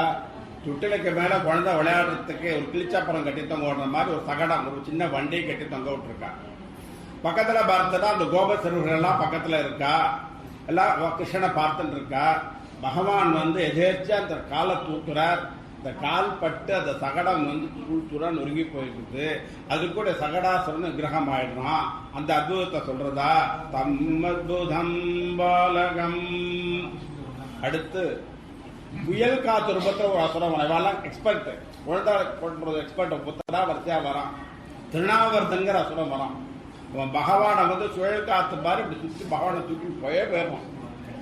கீழே இருக்கக்கூடிய குழந்தைகள் கோபர்கள் கோபஸ்ரீலாம் பகவானை காணுமே அப்படி தேடின்னு இருக்கான். ஒரு லெவலுக்கு போன பிறகு பகவான் சரி இவனை நிகிரகம் பண்ணிட்டு தீர்மானம் பண்ணிட்டார். பகவான் அப்படியே தன்னுடைய உடம்ப வந்து என்ன பண்றார், கனமாக்கிட்டே வரார். தன்னுடைய தேகத்தை கனமாக்க அந்த கணம் தாங்க முடியாம திருநாவரத்தன் அப்படியே கீழே விழுந்துடுறான். கீழே விழுந்ததுல அவன் செதறி போய் இறந்து போயிடுவான். இந்த அற்புதத்தை சொல்றதா. தம்மர்புதம் பாலகம். அடுத்தது பகவானுக்கு நாமகரணம். கர்காச்சாரியார் வந்து பகவானுக்கு நாமகரணம் பண்ணி வைக்கிறார். கர்காச்சாரியார் யாருன்னு பகவானுக்கு தெரியும், பகவான் யாருன்னு கர்காச்சாரியாருக்கு தெரியும். எத்தனையோ நாமாக்கள் பகவானுக்கு இருக்கு. அத்தனை நாமாக்கள்ல இந்த பகவானுக்கு நம்ம என்ன நாமா வைக்கணும் அப்படிங்கறது கர்காச்சாரிக்கு தெரியலையா. ரொம்ப யோசனை பண்றார். 1000 நாமாக்கள், கோடி நாமாக்கள், அநேக நாமாக்கள் இருக்க பகவானுக்கு. இந்த நாமாக்கள்ல எந்த நாமாவை பகவானுக்கு வைக்கிறதுன்னு தெரியாம யோசனை பண்றார். ரிஷப என்ன பண்றார் பகவான், சின்ன குழந்தை ஒண்ணுமே தெரியாத குழந்தை மாதிரி ஒரு பட்டன் வேடிக்கை பார்த்துருக்கான். மெகாச்சாரியார் கிருஷ்ணன் நாமதேயம் பண்றார். அந்த அற்புதத்தை சொல்றதா, தம்மற்புதம் பாலகம். கிருஷ்ண நிலைகள்லயே ரொம்ப அற்புதமான நிலைன்னு சொன்னா அந்த நவநீத சொல்ற நிலை தான் ரொம்ப அற்புதம்னு சொல்லுவான்.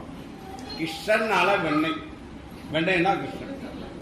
நந்தகோபத்திற்கும் பார்த்தா நந்தகோபோட ஆத்துல இருக்கிற மாதிரி வெண்ணெய் வேற யாருக்குமே கிடையாது. நந்தகோபா டைரி ஃபார்ம்னு போட்டு அப்படி நடத்துறாரு அவர். இருந்தாலும் பகவானுக்கு அடுத்தாத்துல இருக்கக்கூடிய வெண்ணெயை திருடி சாப்பிடுறது தான் ஆசை ஜாஸ்தி. பக்கத்தான் நிறைய ஆத்துல தேடின்னு இருக்கார். இவரை ஒண்ணுமே பண்ண முடியறது இல்லை. பகவான் வந்து தேடுறான்னு யாராலும் பிடிக்க முடியறது இல்லை. ஏன்னா நிறைய மகாக்களை கூட்டிட்டு போற. ஒரு நாள் என்ன ஆச்சுன்னா கோபத்திரிகள் எல்லாரும் சேர்ந்து ஒரு மீட்டிங் போடுறான். இன்னைக்கு பகவானை கையங்களவா பிடிச்சு நாம யசோத மாட்டை கொண்டு சேர்த்துடணும் அப்படின்னு. சரி, எல்லாரும் ஒவ்வொருத்தரும் கண்ணில் வணக்கண்ணை ஒத்துன்னு பார்த்துட்டு இருக்கா. கிருஷ்ணன் ஒரு ஆத்துக்கு வரார். அவர் வந்து உரியில ஏறுறார், நவீனத்தை சாப்பிட்றார். வாயில நவநீதம் கன்னத்துல மார்ல எல்லாம் இருக்கு. சாப்பிட பிடிச்சுடுறான். இந்த கோபத்திரி வா, உன்னை யசோத மாட்டை கூட்டின்னு போறேன்னு கூட்டிட்டு போறார். பகவான் சொல்றார், வேண்டாம், என்ன நீ கூட்டிட்டு போறதுனால எனக்கு ஒரு பிரச்சனையும் இல்லை, உனக்கு தான் அவமானங்கிற. வாடா, உன்னை எத்தனை நாளா பிடிச்சி அம்மாட்ட கூட்டிட்டு நினைச்சிட்டு இருக்கேன். எந்த வந்தாலும் சரி பரவாயில்ல வான்னு குழந்தை கையை பிடிச்சி தரத்தன்னு கூட்டிட்டு போறான். கூட்டிட்டு போய் யசோதமாத்துக்கு போயாச்சு. யசோதா இங்க வா அப்படின்னு கூப்பிடுறான். அவன் உள்ள 4ஆம் கட்டில எங்கேயோ இருக்கான். என்ன சொல்லுங்க, நீ வந்தா தான் சொல்ல முடியுங்கிறான். சரின்னு சொல்லிட்டு யசோதா கொஞ்சம் மெதுவா, ஸ்தூல சரீரம், மெதுவா வெளியில வந்து பாக்குறேன். இந்த பார், உன் பிள்ளை பண்ண காரியத்தை பார்த்தியா, வெண்டையை திருட்டு எங்காத்த சாப்பிட்டான் அப்படிங்கிறான். அத குழந்தை, ஆமா நான் வெண்டை திருட்டு சாப்பிட்டேன்னு சொல்றது. யார் சாப்பிட்டா அப்படின்னு கேட்கிறா யசோதா. உன் கிருஷ்ணன் தான் சாப்பிட்டாங்கிறான். அப்ப இது யாருங்கிற? ஆத்துக்குள்ள கிருஷ்ணன் இருக்கான். இந்த அம்மா கையில பிடிச்சிருக்க குழந்தைய பார்த்தா அவளோட பிள்ளை நிற்கிறான். அந்த பிள்ளை சாட்சி சொல்றான், நான் தான் உங்க ஆத்து வெண்ணையை சாப்பிட்டேன்னு சாட்சி வேற சொல்றான். இந்த அம்மாவுக்கு ஒரு அவமானமா போயிடுத்து. சரி, இந்த குழந்தைய கூப்பிட்டு 10 வெளியில வந்து பார்த்தா கிருஷ்ணன் கையை பிடிச்சிட்டு இருக்கான். சொன்னேன், கேட்டியா? நான் விட்டுட சொன்னேன், நீ கூட்டின்னு அவமானப்பட்டியா? இரு திருப்பி உன்னை கூப்பிட்டு அம்மாட்ட ஒப்படைக்கிறான். அதை பாரு, ஒரு தடவை அவமானப்பட்டுட்ட, இன்னொரு தடவை வேண்டாம். இந்த முதல் தடவை வந்து உன் பிள்ளையா வந்து நான் நின்னேன். இந்த தடவை உங்க ஆத்துக்கார அனுப்பேன். உங்க ஆத்துக்காரர் அவமானப்படலாம், வேண்டாம நிச்சயமானம் பண்ணிக்கோனாராம். சாமி விட்டா போது கோபத்தில் விட்டு ஓடியே போயிட்டாலாம். இப்படி நவநீத வேலைகள் பண்ணார். இந்த நவநீத சோழ லீலை பண்றதுக்கு என்ன காரணம்? இது மேலோட்டமா பார்த்தா நமக்கு ஹாஸ்யத்துக்காக சொல்லலாம். அந்த நவநீதத்தை பகவான் சோரம் பண்ற மாதிரி அத்தனை கோபத்தினுடைய ஹிருதயத்தை வந்து பகவான் அபகரிச்சாராம். அப்படி இந்த ஹிருதயத்தை அபகரிச்ச அந்த அற்புதத்தை சொல்றதா, தம்மத்புதம் பாலகம். குழந்தை எல்லாம் விளையாடிட்டு இருக்கா.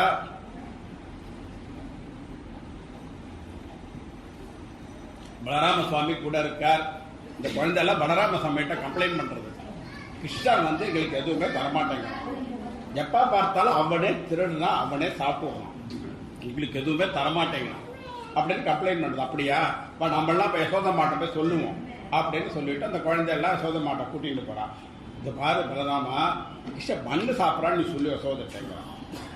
சரின்னு பலராம சுவாமி வந்து சொல்றா, அம்மா இங்க பாரு, கிருஷ்ணன் வந்து இவாளுக்கெல்லாம் எதுவுமே தரமாட்டேங்கிறான், திருடி அவனே சாப்பிடுறானா, மண்ணு சாப்பிட்றான் அப்படிங்கிறான்.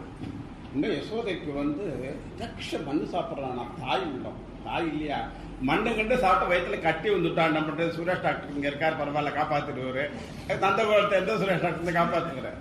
அதனால கட்டி வந்துட போறதுன்னு பயம். அதனால என்னடா அண்ணா மண்ணு சாப்பிடுறியா? இல்லம்மா மண்ணெல்லாம் சாப்பிடலம்மா. உங்க அண்ணா சொல்றேன், என்னடா மண்ணை சாப்பிடுறேன்னு? அண்ணா வந்து பொய் சொல்றான்மா, அவன் சொல்றதெல்லாம் பொய், நான் நிஜமா மண்ணே சாப்பிடலங்க. சரி வாயை காட்டு அப்படிங்கிறார். வாயை திறந்து பகவான் காட்டுறார்.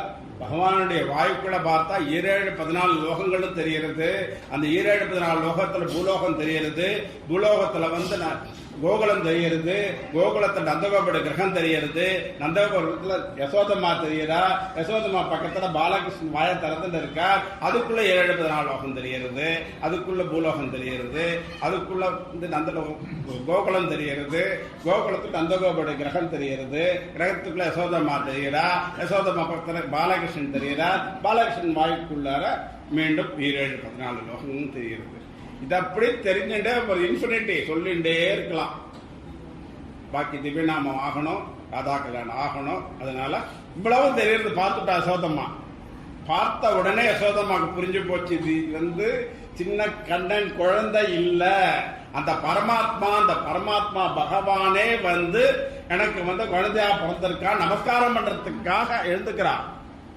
பகவான் நினைக்கிறார், இந்த லோகத்தில் இருக்கிற அத்தனை பேரும் நமஸ்காரம் எனக்கு பண்றதுக்காக காத்துட்டு இருக்கா. ஆனா நான் நமஸ்காரம் பண்ணணும்னா யசோதமாக்கு மட்டும்தான் பண்ண முடியும். அதனால யசோதமானுக்கு நமஸ்காரம் பண்ணிட்டா அந்த நமஸ்காரத்தை நம்ம திருப்பி பண்ண முடியாது. அப்படிங்கிறதுனால மாயையால எல்லாத்தையும் மறைச்சுட்டாலும். மறைச்ச உடனே யசோத, கண்ணா பசிக்கிறதா அப்படிங்கிற, அம்மா பசிக்கிறது, பால் கொடுன்னு கெட்டுன்னு போனாராம். இப்ப ஏற்பட்ட அற்புதம் பண்ண அந்த அற்புதத்தை சொல்றதா, தம் அற்புதம் பாலகம்.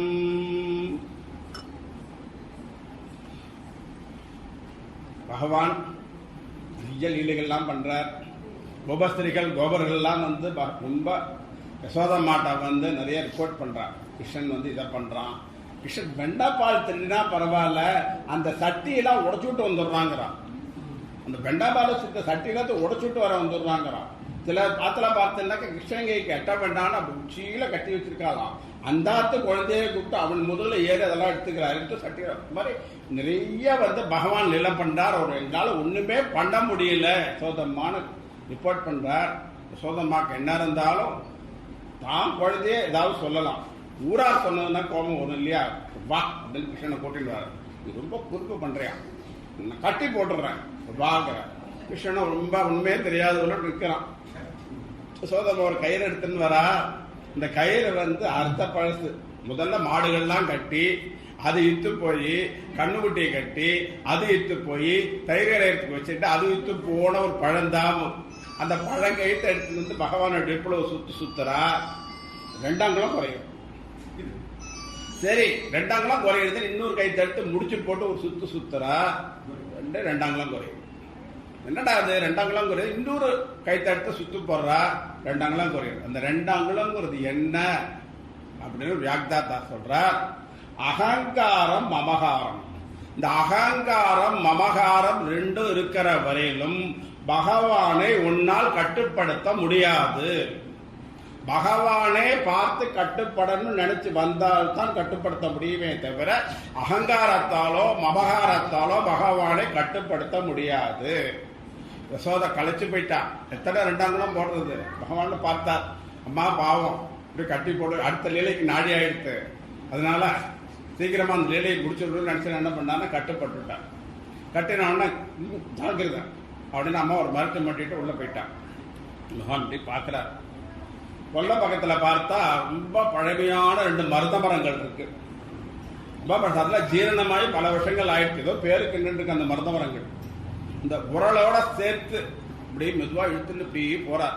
திருப்பி பார்த்துட்டே போறார். என்ன பயம் அப்படின்னா, அந்த அம்மா கட்டுற கயிறு அருந்துபடுன்னு பயம் இல்லையா, அந்த உரல் அந்த மருத மரம் ஊர்ல வரணுமா. அதனால பயந்து இழுத்துன்னு இந்த மருத மரங்களுக்கு நடுவுல பூந்து அந்த வெளியில போறார். அந்த உரல் பட்டு அந்த மருத மரங்கள் 2 அப்படி கீழே விழருது. அடுத்து குபேரபுத்திரா நலகிரிவன் மணிகோபுரன் 2 பேரும் சாப விமோசனம் அடைஞ்சு அவரோட சஸ்தானத்துக்கு போறா. அந்த அற்புதத்தை சொல்றதா, அற்புதம் பாலகம். பழக்காரி பழமெல்லாம் வித்துட்டு வரா. பாவம் இந்த காலத்துல காசு கொடுத்து பொருள் வாங்குற வழக்கம் கிடையாது.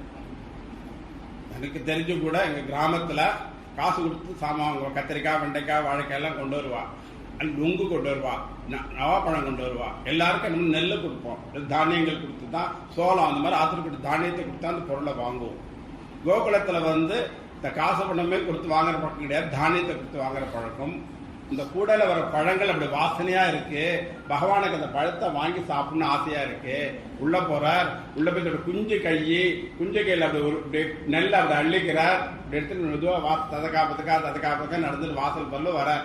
கை ஓட்ட கை, குஞ்சு கை, எத்தனை நெல் இருக்கும், எல்லா நெல்லும் ஒழுகி போயிருக்குது. கையில ஒரே ஒரு நெல் இருக்கு.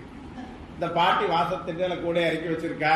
பாட்டிட்ட தானியத்தை வச்சுட்டு பழம் கொடுங்கிற. இந்த பாட்டி குழந்தையுடைய பகவானுடைய கையை பிடிச்சு பார்த்த உடனே இந்த பகவானுடைய சங்கரேகை சக்கர ரேகை வஜ்ரரேகை பரமாத்மான அந்த பாட்டிக்கு தெரிஞ்சு போயிருந்தது. இப்படி இடது கையால பகவானுடைய கையை அப்படி பிடிச்சிட்டு வலது கையால இந்த கூடைக்குள்ள கையை விட்டு இந்த பழத்தை எடுத்து பகவான் கையில கொடுக்கணும்னு நினைக்கிறா. பழங்கள்லாம் தூசா இருக்கு, கொஞ்சம் தூரத்துல ஜலம் இருக்கு. இந்த பழத்தை எடுத்துட்டு ஜலத்தை அலம்பிட்டு வந்து கொடுக்கலாம்னு நினைச்சா கையை பிடிச்சிட்டு இருக்கிற பகவான் கையை விட்டுட்டா பகவான் ஓடி போயிடுவார் அப்படின்னு பயமாவும் இருக்கு. என்னடா பண்ணுதுன்னு பார்த்தா அந்த பழமெல்லாம் அலம்பப்பட்டு இருக்கு. இவருடைய கண்ணீர், இவருடைய ஆனந்த பாஷ்பம் வந்து அந்த பழத்தெல்லாம் அலம்பிடுத்தான். அந்த பாட்டுடைய ஆனந்த பாஷ்பம் பழத்தெல்லாம் அலம்பிடுத்து அனுப்பப்பட்ட பழத்தை ஒரு கையில எடுக்கிறா, பகவானுடைய கையில வச்சு அமுத்தி கொடுக்கிறா. பகவான் ரொம்ப சந்தோஷமா அதை ஏத்துக்கிறார். இன்னும் கொஞ்சம் பகவானுக்கு பழம் கொடுக்கணும்னு சொல்லிட்டு கூடையில கைய வச்சா பழத்தை காணும். என்னடா வரும்போது கூட நிறைய பழம் கொண்டு வந்தோம், ஒரு கை பழம் பிஞ்சு கையில 4 பழம் பிடிக்குமா, இந்த பழம் கொடுத்தா மீதி பழமெல்லாம் காணுமே, கூடல என்னடா இருக்குன்னு திரும்பி பார்த்தா கூட நிறைய நவரத்னங்கள் வைரங்கள் வைடூரியமா வழியேறுதான்.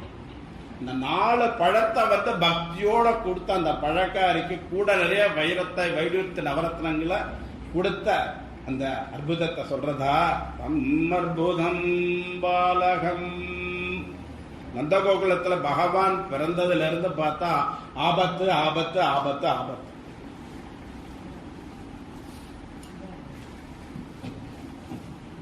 எப்ப பார்த்தாலும் ஆபத்து. பூதனா வந்தா, சகடாசன் வந்தான், திருநாவர்தன் வந்தான், இந்த மாதிரி எல்லாம் வரா. அதனால எங்கேயாவது இந்த இடத்த தள்ளி போயிடுவோமே, பகவானுக்கு குழந்தைக்கு ஆபத்து வராமல் இருக்குமே நினைச்சுக்கிறார். இந்த சமயத்துல பக்கத்துல பிருந்தாவனத்துக்கு போலாம் அப்படின்னு பகவான் வந்து ஒரு ஆலோசனை சொல்லி எல்லாரையும் பிருந்தாவனத்துக்கு அழைச்சிட்டு போய் இந்த பிருந்தாவனத்துல அவாவாளுக்கு கோபர்கள் கோபஸ்திரைகள் மாடுகள் கண்ணுக்குட்டி எல்லாரும் பிருந்தாவனத்துக்கு அழைச்சிட்டு போய் அங்க அவாவாளுக்கு ஏத்த மாதிரி ஒரு இடத்தை ஏற்படுத்தி அந்த இடத்துல வசிக்க வச்சாரே, அந்த அற்புதத்தை சொல்றதா. தம்மற்புதம் பாலகம். அங்க குழந்தைகள்லாம் கண்ணுக்குட்டிகளை தான் மேய்க்க அனுமதிப்பான். பெரியவாள்லாம் பசுமாடை மேய்ப்பா, மாடுகள் மேய்ப்பா, குழந்தை சின்ன குழந்தைகள் கண்டுக்குட்டியை தான் மேய்ப்பா. அது மாதிரி கண்டுக்குட்டிகள் மேய்க்கிற சமயத்துல கண்டுக்குட்டி ரூபத்திலே ஒரு அசுரம் வரான், பக்ஷாசுரன் அசுரம் வரான். அந்த அசுரனை பகவான் நிகிரகம் பண்ணினாரே, அதே போல கொக்கு ரூபத்துல வந்து பகாசுரன் அசுரம் வரான். அந்த அசுரனையும் பகவான் நிகிரகம் பண்ணாரே, அந்த அற்புதத்தை சொல்றதா. தம்மற்புதம் பாலகம். அடுத்தது பெரிய அசுரம் அஜாசுரன் பெரிய அசுரம் வரான். பெரிய மலைப்பாம்பு ரூபம். அந்த மலைப்பாம்புடைய மேல் அன்னம் வந்து ஆகாசத்தில் இருக்கான், கீழே பாதாளத்தில் இருக்கான். பகவானோட போன குழந்தை எல்லாம் அது மலைப்பாம்புன்னு தெரியல, ஏதோ பெரிய குகை போல இருக்கு, அந்த குகைக்குள்ள நம்மளால போய் விளையாடலாம்னு சொல்லிட்டு எல்லாமே குகைக்குள்ள பூந்துட்டு விட்டான். குகைக்குள்ள பூந்த உடனே பகவானுக்கு வந்திருக்கிறது மலைப்பாம்பு அசுரன்னு தெரிஞ்சும் தன்னுடைய சகாக்கள் எல்லாம் அந்த குகைக்குள்ள போயிருக்கா, அது நாமும் போகணும்னு சொல்லி அந்த குகைக்குள்ள போய் அந்த மலைப்பாம்போட வாய்க்குள்ள போய் தன்னோட சரீரத்தை பெருசா வளர்த்துண்டு அந்த மலைப்பாம்பை வந்து மலைப்பாம்பு ரூபத்தில் இருக்கிற அசுரன் நிகிரகம் பண்ணார். இந்த சரித்திரத்தை 1 வருஷ காலம் கழிச்சு தான் வந்து அந்த குழந்தை எல்லாம் ஆத்துல சொன்னாலாம். என்ன காரணம்? நடந்தது இன்னைக்கு நடந்த சரித்திரத்தை 1 வருஷ காலம் கழிச்சு தான் அந்த கோபஸ் குழந்தை எல்லாம் ஆத்துல சொன்னாராம். ஏன் அப்படின்னா பிரம்மாவுடைய கர்ப்பபங்க சரித்திரம் நடுவில் வருது. பகவான் குழந்தைகளோட மாடு கன்றுகள்லாம் மேய்ச்சிட்டு இருக்கார். ஒரே முன்னாட்டம், ஒரே மாதிரி வேலை. கண்ணுக்குட்டி அழைச்சிட்டு போறது, மேய்க்கிறது, ஆத்துல கொண்டு கட்டுறது, வேற வழியே இல்லை. குழந்தையெல்லாம் கூப்பிட்டு கேட்டாராம், கொஞ்சம் வித்தியாசமா ஏதாவது பண்ணணுமே. சொல்லு கண்ணா, வித்தியாசமா பண்ணலாம், ஆனா தொந்தரவு இருக்கக்கூடாது, யாருக்கும் தொந்தரவு இருக்கக்கூடாதுன்னா. சரி, நாளைக்கு வனபோஜனம் வச்சுக்கலாமா அப்படின்னு கேட்டாராம். குழந்தைகளுக்கு ரொம்ப சந்தோஷம். வனபோஜனமா? ரொம்ப சந்தோஷம். எங்காத்துல இருந்து லட்டு கொண்டு வரேன், எங்காத்துல இருந்து அவல் கொண்டு வரேன், எங்காவது ஜிலேபி கொண்டு வரேன், எங்காவது தத்தியானம் கொண்டு வரேன், எங்காவது புளியோரை கொண்டு, ஒவ்வொரு குழந்தைகளும் அப்படி ஆர்வமா சொல்றது. சரி, அவசரப்படாதீங்கன்னு பகவான் என்ன பண்ணாரா, யார் யார் என்னென்ன கொண்டு வரணும்னு லிஸ்ட் போட்டு கையில கொடுத்துட்டார். நாளை காலம்புற எல்லாரும் மாடு கன்றுகளை கூட்டிட்டு வரும் பொழுது இந்த லிஸ்ட் படி சாமான் ஆகாரத்தோட வந்துருங்க, நாம சந்தோஷமா வனபோஜனம் கொண்டாடலாம்னு சொல்லிட்டாங்க. மறுநாள் காலம்புற எப்பவும் பகவான் வெளியில வரத்துக்கு கொஞ்சம் முன்னாடி எழுந்துட்டார். அவருடைய குழலால ஒலி எழுப்பி எல்லா குழந்தைகளையும் எழுப்பி கூட்டிட்டு ஆயிரக்கணக்கான கண்டுகுட்டிகள், ஆயிரக்கணக்கான கோப சிறுவர்கள் அந்த பதார்த்தங்கள், சாப்பிடக்கூடிய பதார்த்தங்கள் எல்லாத்தையும் எடுத்து யமுனா தீரத்துக்கு வந்துட்டா. யமுனா தீரத்திற்குரிய வனப்பகுதியில வந்து அதெல்லாம் ஒரு மரத்தடியில வச்சுக்கிட்டு இந்த கண்ணுக்குட்டியில் மேய்க்க ஆரம்பிக்கிறா. நடுப்பகல் 12 மணி மத்தியானம். குழந்தைகளுக்கெல்லாம் பசிக்கிறது. குழந்தை எல்லாம் பகவான்கிட்ட வந்து கேட்கிறா, கண்ணா பசிக்கிறதேங்கிறா. சரி நம்மள வனபோஜனம் சாப்பிடலாம் வா அப்படின்னு கண்டுகுட்டிகள் அப்படி நிழலா பார்த்து நிறுத்திட்டு பகவான் நடுவில் உட்கார்ந்துக்கிறார். இந்த கோப குழந்தைகள்லாம் சுத்தீவிர உட்கார்ந்துக்கிறது. எல்லா குழந்தைகளும் உட்கார்ந்துட்டு சந்தோஷமா அவாபாத்துல கொண்டு வந்த பதார்த்தங்களை எல்லாம் வந்து என்ன பண்றது, எல்லாம் வந்து மாத்தி மாத்தி எங்காத்து புளியோதரை உனக்கு, உங்காத்து தஜ்ஜியோட மணக்கு, ஜிலேபி உனக்கு, அந்த மாதிரி பகிர்ந்து சாப்பிடுறது. ஊறுகாய் வகை அவ்வளவு ஊறுகாய் கொண்டாலும் 10 விதமான ஊறுகாய் கொண்டான் பாகவத்துல வருது. அத்தனை ஊறுகாய் பகவான் சாப்பிட்டா. இப்படி அவ சாப்பிட்டுட்டு இருக்கா. இந்த பார்த்தோன்னா தேவலோகத்திற்கு தேவாளுக்கெல்லாம் பொறாமையா போயிடுது. ஒரு ஆச்சாரம் தெரியாது, வழக்கேக்கு இடக்கேக்கு வித்தியாசம் தெரியாத ஒரு கோப சிறுவர்கள் இவளோட பகவான் வந்து இப்படி ஆனந்தமா சாப்பிட்டு இருக்காரு. இவரோட உச்சிஷ்டத்தை நம்ம சாப்பிடணும், எப்படியா சாப்பிட்டு காக்கா ரூபத்துல வந்துட்டான். பிரம்மாதி தேவாள் எல்லாம் காக்கா ரூபத்துல வந்துட்டான். பிரம்மா அபசாரம் பண்ண போறார், அதனால உச்சிஷ்டம் கொடுக்கப்படாதுன்னு பகவான் யோசனை பண்ணிட்டார். பிரம்மா கூப்பிட்டாலும் யாருக்கும் உச்சிஷ்டம் கிடையாதுன்னு எல்லாரையும் கூப்பிட்டார். குழந்தைகள ஊரு பறிக்க கூட கீழே சித்தப்படாது, சமத்தா சாப்பிடணும்னாராம். இந்த குழந்தை ஊரு பறிக்க கூட சாப்பிட்டு கொடுத்து பறிக்க சிந்தல உச்சிஷ்டம் போச்சு. இந்த காக்கா ரூபத்தலுக்கு நினைக்கிறாளாம், சரி பறிக்கதான் சிந்தல கையெழுப்பிப்பால, கையெழுப்பி எங்கேயாவது கொஞ்சம் உச்சிஷ்டம் இருக்கும் போது அதையாவது நம்ம சாப்பிட்டோம்னு நினைக்கிறாளாம். பகவானுக்கு அது தெரியாது. எல்லாரையும் கூப்பிட்டாராம். இன்னைக்கு வந்து வஸ்திரமே காவேரினாராம். உங்க இடுப்புல இருக்கிற வஸ்திரத்தை கையை தொடச்சுக்குங்க போதுன்னுட்டாராம். 5 வயசுக்கு கீழே இருக்கக்கூடிய குழந்தைகள் எல்லாருமே பல்லு விழுந்து முளைக்காத குழந்தைகள், அந்த குழந்தைகளுக்கு எச்சத்திட்டு உண்மை கிடையாது. வஸ்திரம் தொடச்சுக்கொண்டாலாம். அந்த ஊர் போச்சு. இந்த உச்சிஷ்டா வாளுக்கு கிடைக்கலை. தேவாலாம் ரொம்ப அப்படி வருத்தப்பட்டுட்டு அவரோட சஸ்தானத்துக்கு போயிட்டா. இந்த பிரம்மா மட்டும் பொல்லாத சண்டை பண்ணா வர வந்து பிரம்மாவுக்கு என்ன தொழில்? படைக்கும் தொழில், சிருஷ்டி பண்றதுதான் பிரம்மாவுடைய வேலை.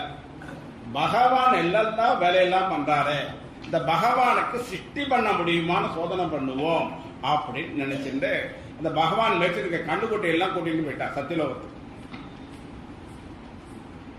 அடுத்தாப்புல அங்க இருக்கக்கூடிய அந்த கோப சிறுவர்கள் எல்லாம் கூட்டிட்டு போகணும் பிரம்மாவுக்கு எண்ணம்.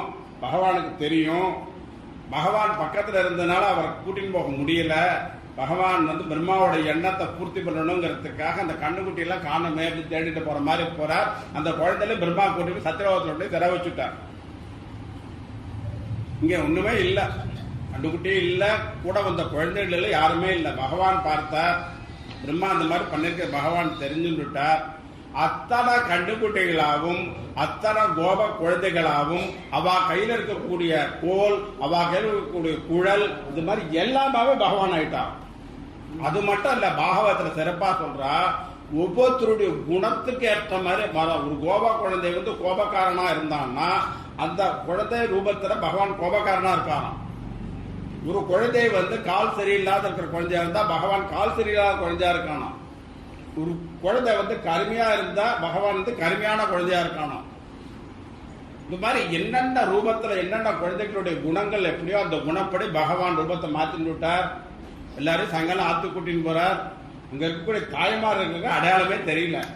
காலம்பரை போன நம்பாத்து குழந்தை நிக்கிட்டு இவ்வளவு தேஜஸோட திரும்பி வந்திருக்கு. இந்த பாத்திரம் எல்லாம் இவ்வளவு தேஜஸ் பாத்திரமா பகவான் மாறிட்டார். கட்டி கொடுத்து சாப்பாடு கட்டி கொடுத்து பாத்திரம் பகவான் தான். இந்த பாத்திரம் இவ்வளவு நன்னா இருக்கு, நம்பாத்து பாத்திரம் இப்படி இருக்காது, எத்தனை தேய்ச்சாலும் இப்படி இருக்காது, பாத்திரம் இவ்வளவு நன்னா இருக்கேன்னு அவளும் கோபஸ்திரிகள்லாம் வந்து அப்படி சந்தோஷப்படுறா. அவளுக்கு இருக்க நாளாக நாளாக அந்த குழந்தைகள் மேல பிரேம அதிகமா இருக்கு. 1 வருஷ காலம் ஆயிடுச்சு. தேவ வருஷத்துல அவளுக்கு 1 நாள், மனுஷ கணக்குக்கு 1 வருஷம் ஆயிடுச்சு. பிரம்மா மெதுவா வந்து பாக்குறார், நம்ம எல்லாரும் கூட்டின்னு போயிட்டோமே, கிருஷ்ணன் என்ன பண்றா பார்ப்போம்னு திரும்பி வர. திரும்பி வந்து பார்த்தா அதே வனபோஜனம் நடந்துட்டு இருக்கு. கிருஷ்ணன் நடுவில் உட்கார்ந்து இருக்கார். இந்த கோப குழந்தையெல்லாம் சாப்பிட்டு இருக்கு, கண்ணுட்டெல்லாம் மேய்ஞ்சிட்டு இருக்கு. இவருக்கு ஒண்ணுமே புரியல. என்னடா அது சத்தியலோகத்துல கொண்டு போய் நம்ம எல்லாரும் சிறை வச்சிருக்கிறோமே, தப்பிச்சு விட்டுட்டாளாவா அப்படின்னு நினைச்சிட்டு மீண்டும் சத்தியலோகத்துக்கு போய் பாக்குறார். அந்த குழந்தைலாம் அப்படியே சரி சரி, இது பகவான்கிட்ட போய் நம்ம ஒன்றும் போட்டி போட முடியாது, நேரா வந்து சரணாகதி அப்படி விழுந்து நமஸ்காரம் பண்றார். சாப்பிட்டாங்க அப்படின்னாக்க தண்டம்னு சொல்லுவார். தண்டம்ங்கிறதுக்கு என்ன பொருள்னாக்க ஒரு கோலை நிறுத்தி தட்டி விட்டா எப்படி மலான்னு மட்டி அது மாதிரி தண்டம் சமர்ப்பித்தாராம் பிரம்மா. அப்படி வந்து சரணாகதி ஆகி நான் பண்ண தப்பு சமாபரணம் கேட்டுட்டா உடனே பகவான் அந்த குழந்தையெல்லாம் ஒரிஜினல் குழந்தைகள்லாம் இங்கே வச்சுட்டு தன்னோட ரூபத்தெல்லாம் மறைச்சுட்டார். அந்த உண்மையான குழந்தைகள் எல்லாம் அவாவுடைய கிரகத்துக்கு போய் 1 வருஷத்துக்கு முன்னாடி நடந்த சம்பவத்தை அன்னைக்கு தான் சொன்னாங்க. இந்த அற்புதத்தை சொல்றதா தம் அத்புதம் பாலகம். யமுனா தடாகம் காலின் தீ அப்படின்னு சொல்வா. காலின் தீ அப்படின்னாலும் யமுனானாலும் எல்லாம் ஒண்ணுதான். இந்த காலித்தி படுவுல வந்து காளிங்கன்னு சொல்லிட்டு பயங்கரமான சர்ப்பம் வாசம் பண்ணிட்டு இருக்கு. 100 தலைகள் அந்த சர்ப்பத்துக்கு. இந்த 100 தலைகள்ல வரக்கூடிய விஷத்தினால அந்த ஏரியாவே அந்த பிரதேசமே வந்து ஒண்ணுமே இல்லாம ஆயிடுச்சு. புல் பூண்டு ஒண்ணும் கிடையாது. உயிர் வாழறதுக்கே வந்து லாயக்கு இல்லாத பிரதேசமா ஆயிடுச்சு. ஒரே ஒரு மரம் மட்டும் அங்க காத்துட்டு இருக்கு பகவானுக்காக. பாக்கி எல்லா மரம் பட்டு போயிடுச்சு. இந்த பக்கத்தில் இருக்கிறவளா வந்து சொல்றா, இந்த மாதிரி காளிங்கனுடைய அக்கிரமம் தாங்க முடியல, அவனோட விஷபாதை வந்து எங்களை ரொம்ப பாதிக்கிறது, அதனால அந்த காளிங்கனை வந்து நீங்க எப்படியாவது அப்புறப்படுத்துங்கன்னு பகவான்கிட்ட கேட்டுக்கிறா. பகவான் வந்து காளிங்கனை அப்புறப்படுத்துறதுக்காக அந்த காளிந்தை மடுவுக்கு போற.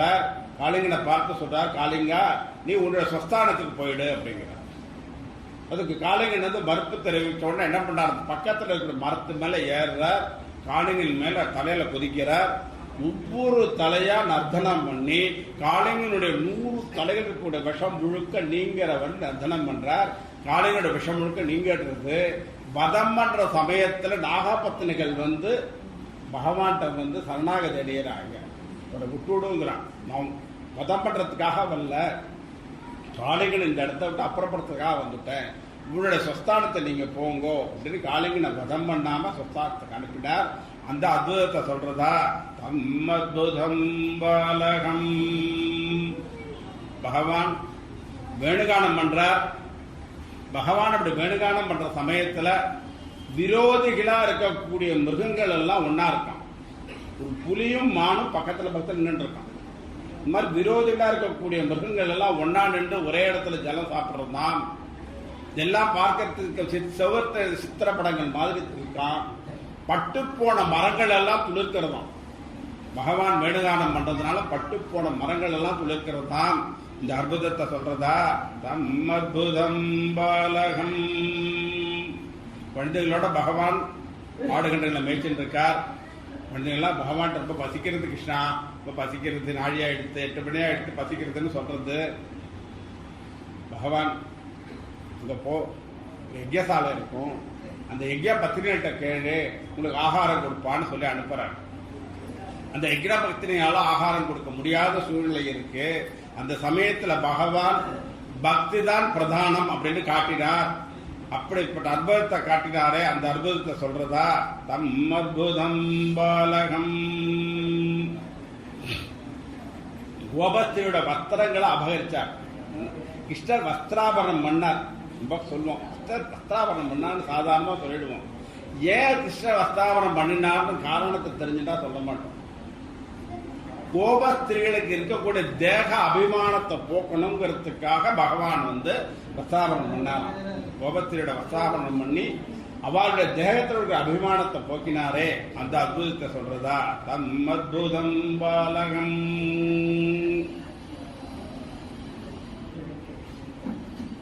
ஒரு நாள்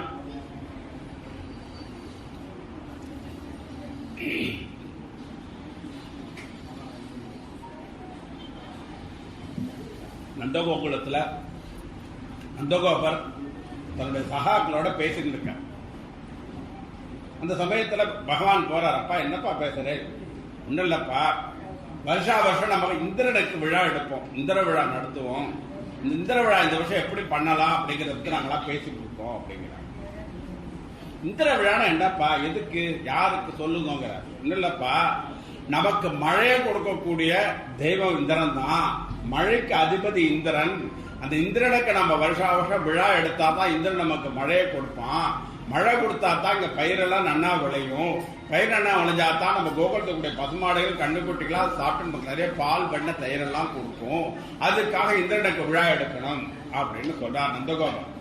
பகவான் சொல்றார், இந்திரனுக்கு விழாலாம் எடுக்கக்கூடாதுப்பா. மழையை கொடுக்கிறது இந்திரனோட தர்மம். அவனுக்கு நம்ம லஞ்சம் கொடுத்து மழை வாங்கணும்னு அவசியம் கிடையாது. ஆனா இந்திரனோட தர்மம், அதனால இந்த விழா வேண்டாங்கிற. என்னடா பண்ணலாம் கிருஷ்ணா சொல்லு அப்படின்னு நமக்கு மழையை கொடுக்கறத பக்கத்துல இருக்கிற கோவர்தனகிரி, அந்த கோவர்தனகிரிக்கு அன்னகூடோற்சவம் பண்ணலாம் வாங்குங்க. கிருஷ்ணர் சொல்லிட்டார். அதுக்கு 2வது ஒப்பீனியனே கிடையாது. அன்னகூடோற்சவ உற்சவத்துக்கு ஏற்பாடு பண்ணிட்டா கோபர்கள் கோபஸ்திரிகள் எல்லாரும் சேர்ந்து போய் அன்னகூடோற்சவம் அன்னத்தை வடிச்சு இந்த கோவர்தனகிரி பல உயரத்துக்கு குமிச்சு விட்டான். துஷ்யசரிதை சொல்லுவார், அந்த அளவுக்கு அன்னத்தை குமிச்சு விட்டு அது உச்சியில கொஞ்சம் புளிக்காய்ச்சல வச்சாராம்.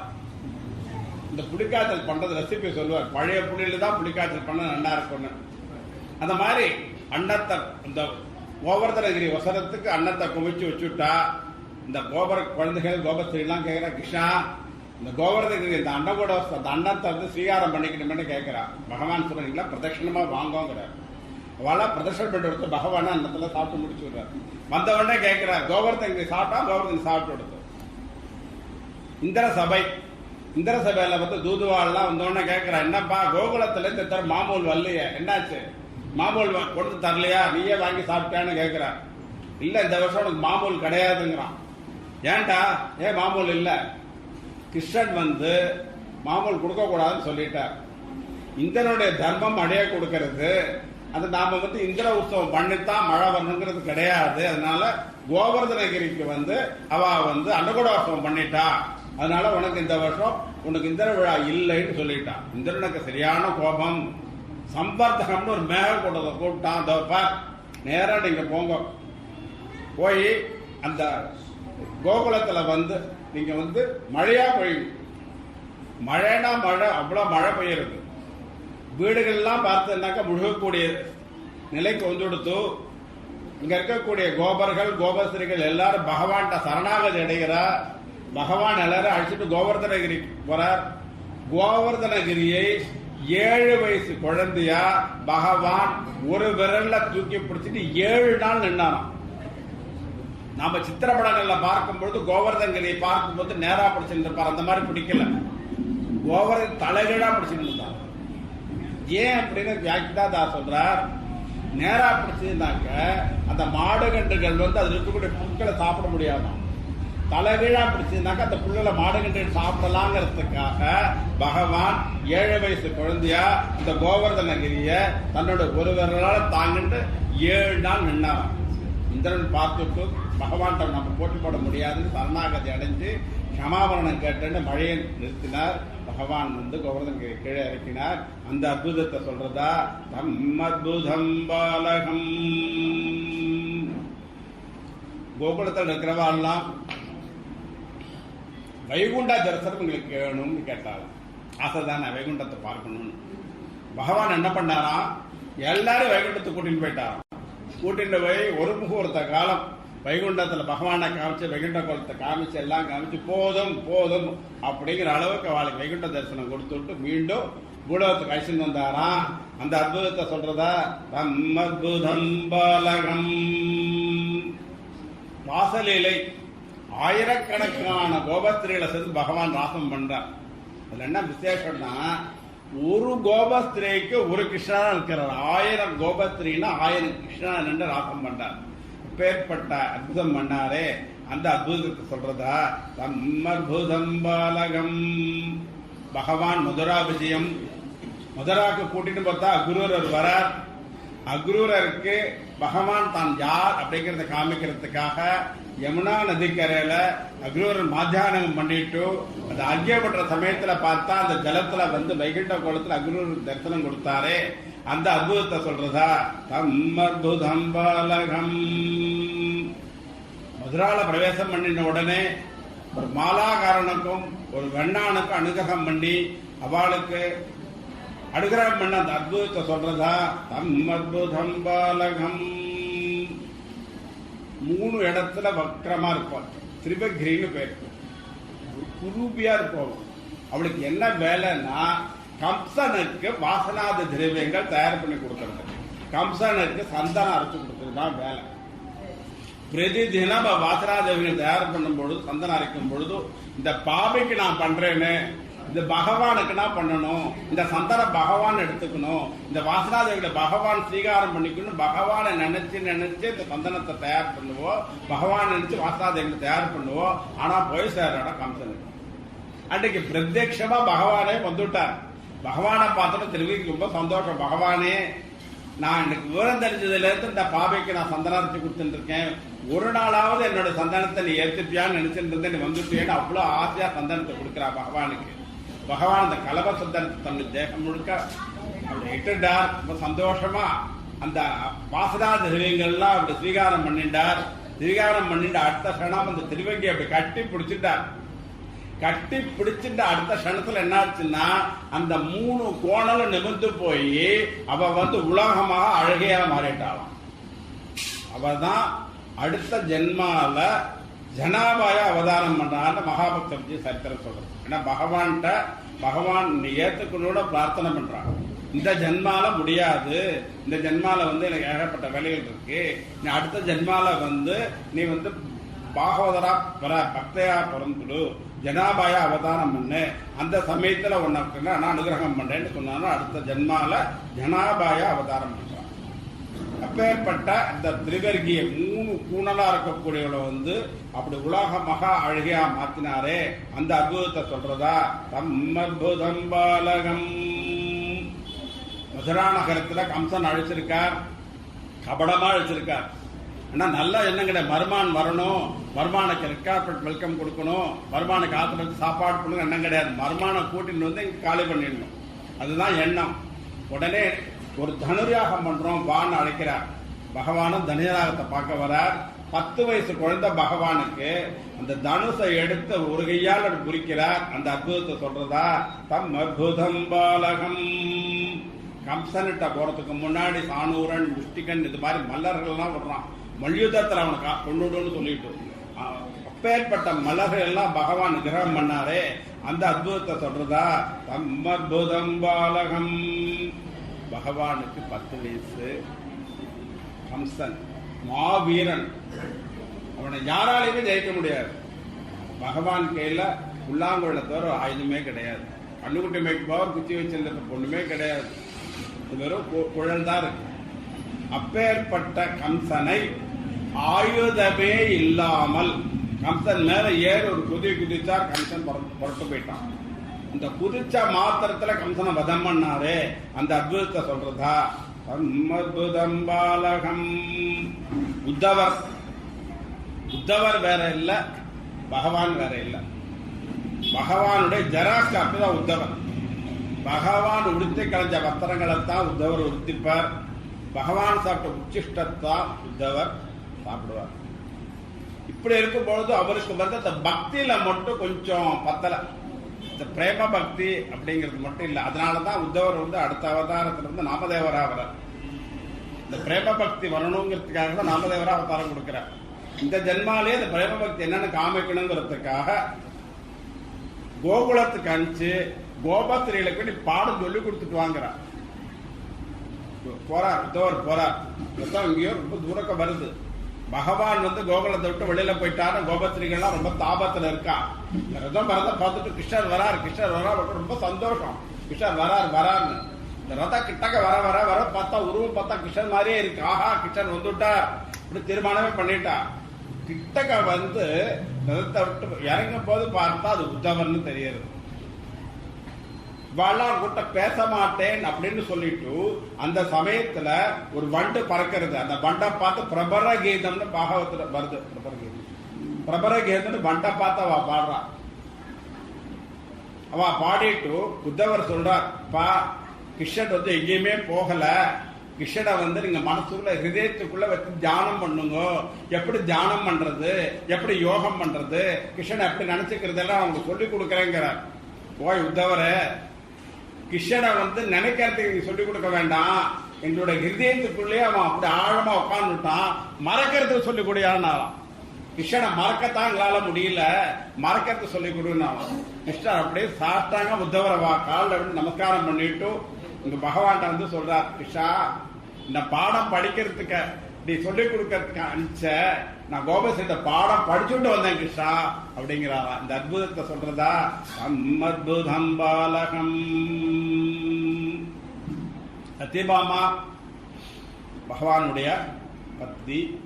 இந்த சத்யபாமாவுக்கு பாரிஜாத புஷ்பத்து மேல ஒரு ஆசை. இந்த பாரிஜாத புஷ்பத்தை மட்டும் கொடுக்காம என்ன பண்ணாரா, பாரிஜாத விஷத்தையே கொண்டு வந்து சத்யபாமாத்துல சபதம் பண்ணி கொடுத்தாராம். அந்த அற்புதத்தை சொல்றதா, தம் அத்புதம் பாலகம். பகவானுக்கு வந்து ஒரு அபச்சாரம், அபச்சொல் வந்து சமந்தக மணின்னு ஒரு மணி, அந்த மணியை வந்து பகவான் தான் திருடிட்டான அபச்சாரம் உண்டு. அந்த அபச்சாரத்திலிருந்து பகவான் தன்னை விளக்கிக்கணுங்கிறதுக்காக ஜாம்பவானோட யுத்தம் பண்ணி, ஜாம்பவான் யாரு, ராமதாசர் வராரு, அவர் தான், அவரோட யுத்தம் பண்ணி அந்த யுத்தத்தோட இறுதியில இவர்தான் பகவான் ஜாம்பவான் தெரிஞ்சுட்டு இந்த சமந்தக மணி அவர் கையில கொடுத்து தன்னுடைய பொண்ணு ஜாம்பவதியும் திருமணம் பண்ணி கொடுத்தார். அந்த அபச்சாரத்திலிருந்து பகவான் விலகி ஜாம்பவதி திருமணம் பண்ணிட்டார், விவாகம் பண்ணிட்டார். அந்த அற்புதத்தை சொல்றதா, தம் அத்புதம் பாலகம். பாண்டவாளா ராஜசூய யாகம் பண்றா. ராஜசூய யாகம் மன்றத்துல பாண்டவாளுக்கு எந்த திக்குல போனாலும் ஜெயம் ஏற்படுற மாதிரி பகவான் கூட இருந்து அனுகிரகம் பண்றார். இறுதியில பார்த்தா ஜராசந்தன் வதம், ஜராசந்தனை வதம் பண்ணவே முடியல. அந்த ஜராசந்தனை எப்படி வதம் பண்ணணும் அப்படிங்கறத பீமனுக்கு கஞ்சாடலை காட்டி கொடுக்கிறார். கஞ்சாடலை காட்டி இந்த ஜராசந்தன் வதம் பண்றான். ஜராசந்தனை வதம் பண்றதுக்கான ஏற்பாடை பண்ணி கொடுத்தான். அற்புதத்தை சொல்றதா, தம் அத்புதம் பாலகம். குச்சேல சுவாமி, குச்சேலர் அப்படின்னால தெரியும், பரம ஏழை, மாத்து வஸ்திரமே கிடையாது. கொடுத்துருக்கிற வஸ்திரத்துல பார்த்தா ஆத்துல பார்த்துனாக்கா அத்தனை தையல் இருக்கும். அதாவது அதுல வந்து இந்த துணியை விட தையல் தான் ஜாஸ்தியா இருக்கும். அந்த மாதிரி வஸ்திரம் கேட்டுருக்கா. 27 குழந்தை. அப்புறம் வந்து பகவானோட சகா அத்தனை மாமி சொல்றா, இன்னும் முடியல, பகவான் போய் பார்த்துட்டு வாங்கோ, நீங்க ஒன்றும் கேட்க வேண்டாம், பகவானை பார்த்தாலே போதும் நமக்கு ஏதாவது அனுகிரகம் பண்ணுவாருங்கிறார். சரி, இவரும் புறப்படுறார். சரி, ஏதாவது கொண்டு போகணுமே. பெரிய மனுஷாலை பார்க்கும்போது கை வெறுங்கையோடு போகக்கூடாது. நம்மளை விட பெரியவா யாராவது தரிசனம் பார்க்கறதுக்கு போறோம்னா வெறுங்கையோடு ஒரு சாதாரணமாக ஒரு எலுமிச்சம்பழம் எடுத்துட்டு போகணும். இல்லை ஒரு கல்கண்டு, ஒரு எது வேணாலும் கொண்டு போகலாம். இன்னும் கொண்டு போறதுக்கு ஆத்துல எல்லாம் நிறைஞ்சிருக்கு. கொண்டு போறோம்.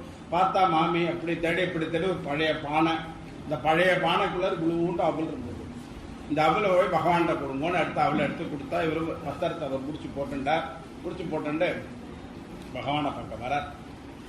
பகவானுடைய மாளிகையை பார்த்தா பிரம்மாண்டமா இருக்கு. இவ்வளவு பெரிய மாளிகைக்குள்ள எப்படி உள்ள நுழையிறது அப்படின்னு நினைக்கிறார். பகவானுக்கா தெரியாது வந்திருக்கு. உடனே உள்ள கூப்பிடுறார். உசந்த ஆசனம், ஒரு தங்க ஆசனத்துல சிலர் உட்கார வைக்கிறார். அவருக்கு பாத பிரசாரம்லாம் பண்றார். பண்ணிட்டு அவருக்கு ஒரு சேமலாமன்லாம் விசாரிச்சுட்டு இதுக்கு மண்டி ஏதாவது கொடுத்துருப்பாளேங்கிறார். இவருக்கு ஒன்றும் புரியல. இவ்வளவு பெரிய அரண்மனையில அந்த சாதாரண அவளை கொண்டு பகவானுக்கு கொடுக்கறதான்னு ஒரு யோஜனை பண்றார். பகவான் என்ன பண்றாரு, இந்த முடிச்சிருந்து அவளை எடுக்கிறார். எடுத்த 2 அவள் வாயில போட்டுக்கிறார். இந்த 2 அவள் போட்ட அவள் ஒரு மண்ணு உள்ளுக்குள்ள போறதுக்குள்ள பார்த்தனாக்க குசேலோட ஆகம் குபேரப்பட்டினமா இருக்கும். அப்படி ஒண்ணுமே கேட்காத குசேலருக்கு அனுகிரகம் பண்ணாரே, அந்த அற்புதத்தை சொல்றதா, தம் அத்புதம் பாலகம்.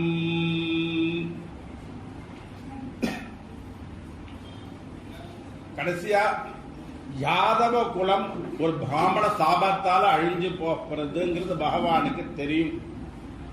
பகவான் நினைச்சிருந்தா அந்த அழிவை தடுத்திருக்க முடியும். ஆனால் பேசாம வேடிக்கை பார்த்துட்டு இருந்தாரு. அந்த யாதவ குலம் அழியணும் அப்படிங்கிறதுக்காக வேடிக்கை பார்த்துட்டு இருந்தாரே, அந்த அற்புதத்தை சொல்றதா, தம் அத்புதம் பாலகம்.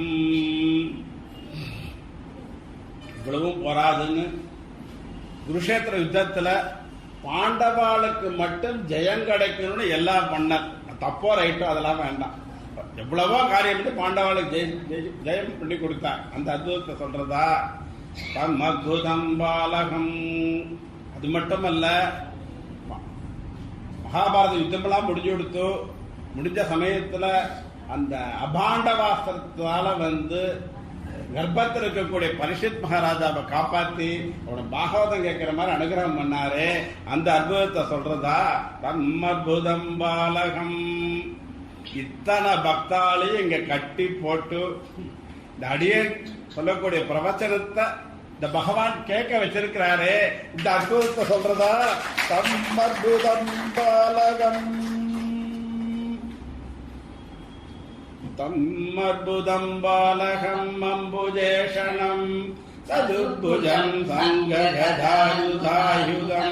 ஸ்ரீவத்ஸலக்ஷ்மம் கலசோபி கௌஸ்துபம் பீதாம்பரம் சாந்திரபயோதசௌபகம் மகார்கவைடூர்ய கிரீட குண்டல விஷாபரிஷ்வக்த சகஸ்ரகுந்தலம் உத்தாமகாஞ்சிங் கதகங்கனாதிபிஹ விரோஜமானம் வசுதேவ ஐஷத.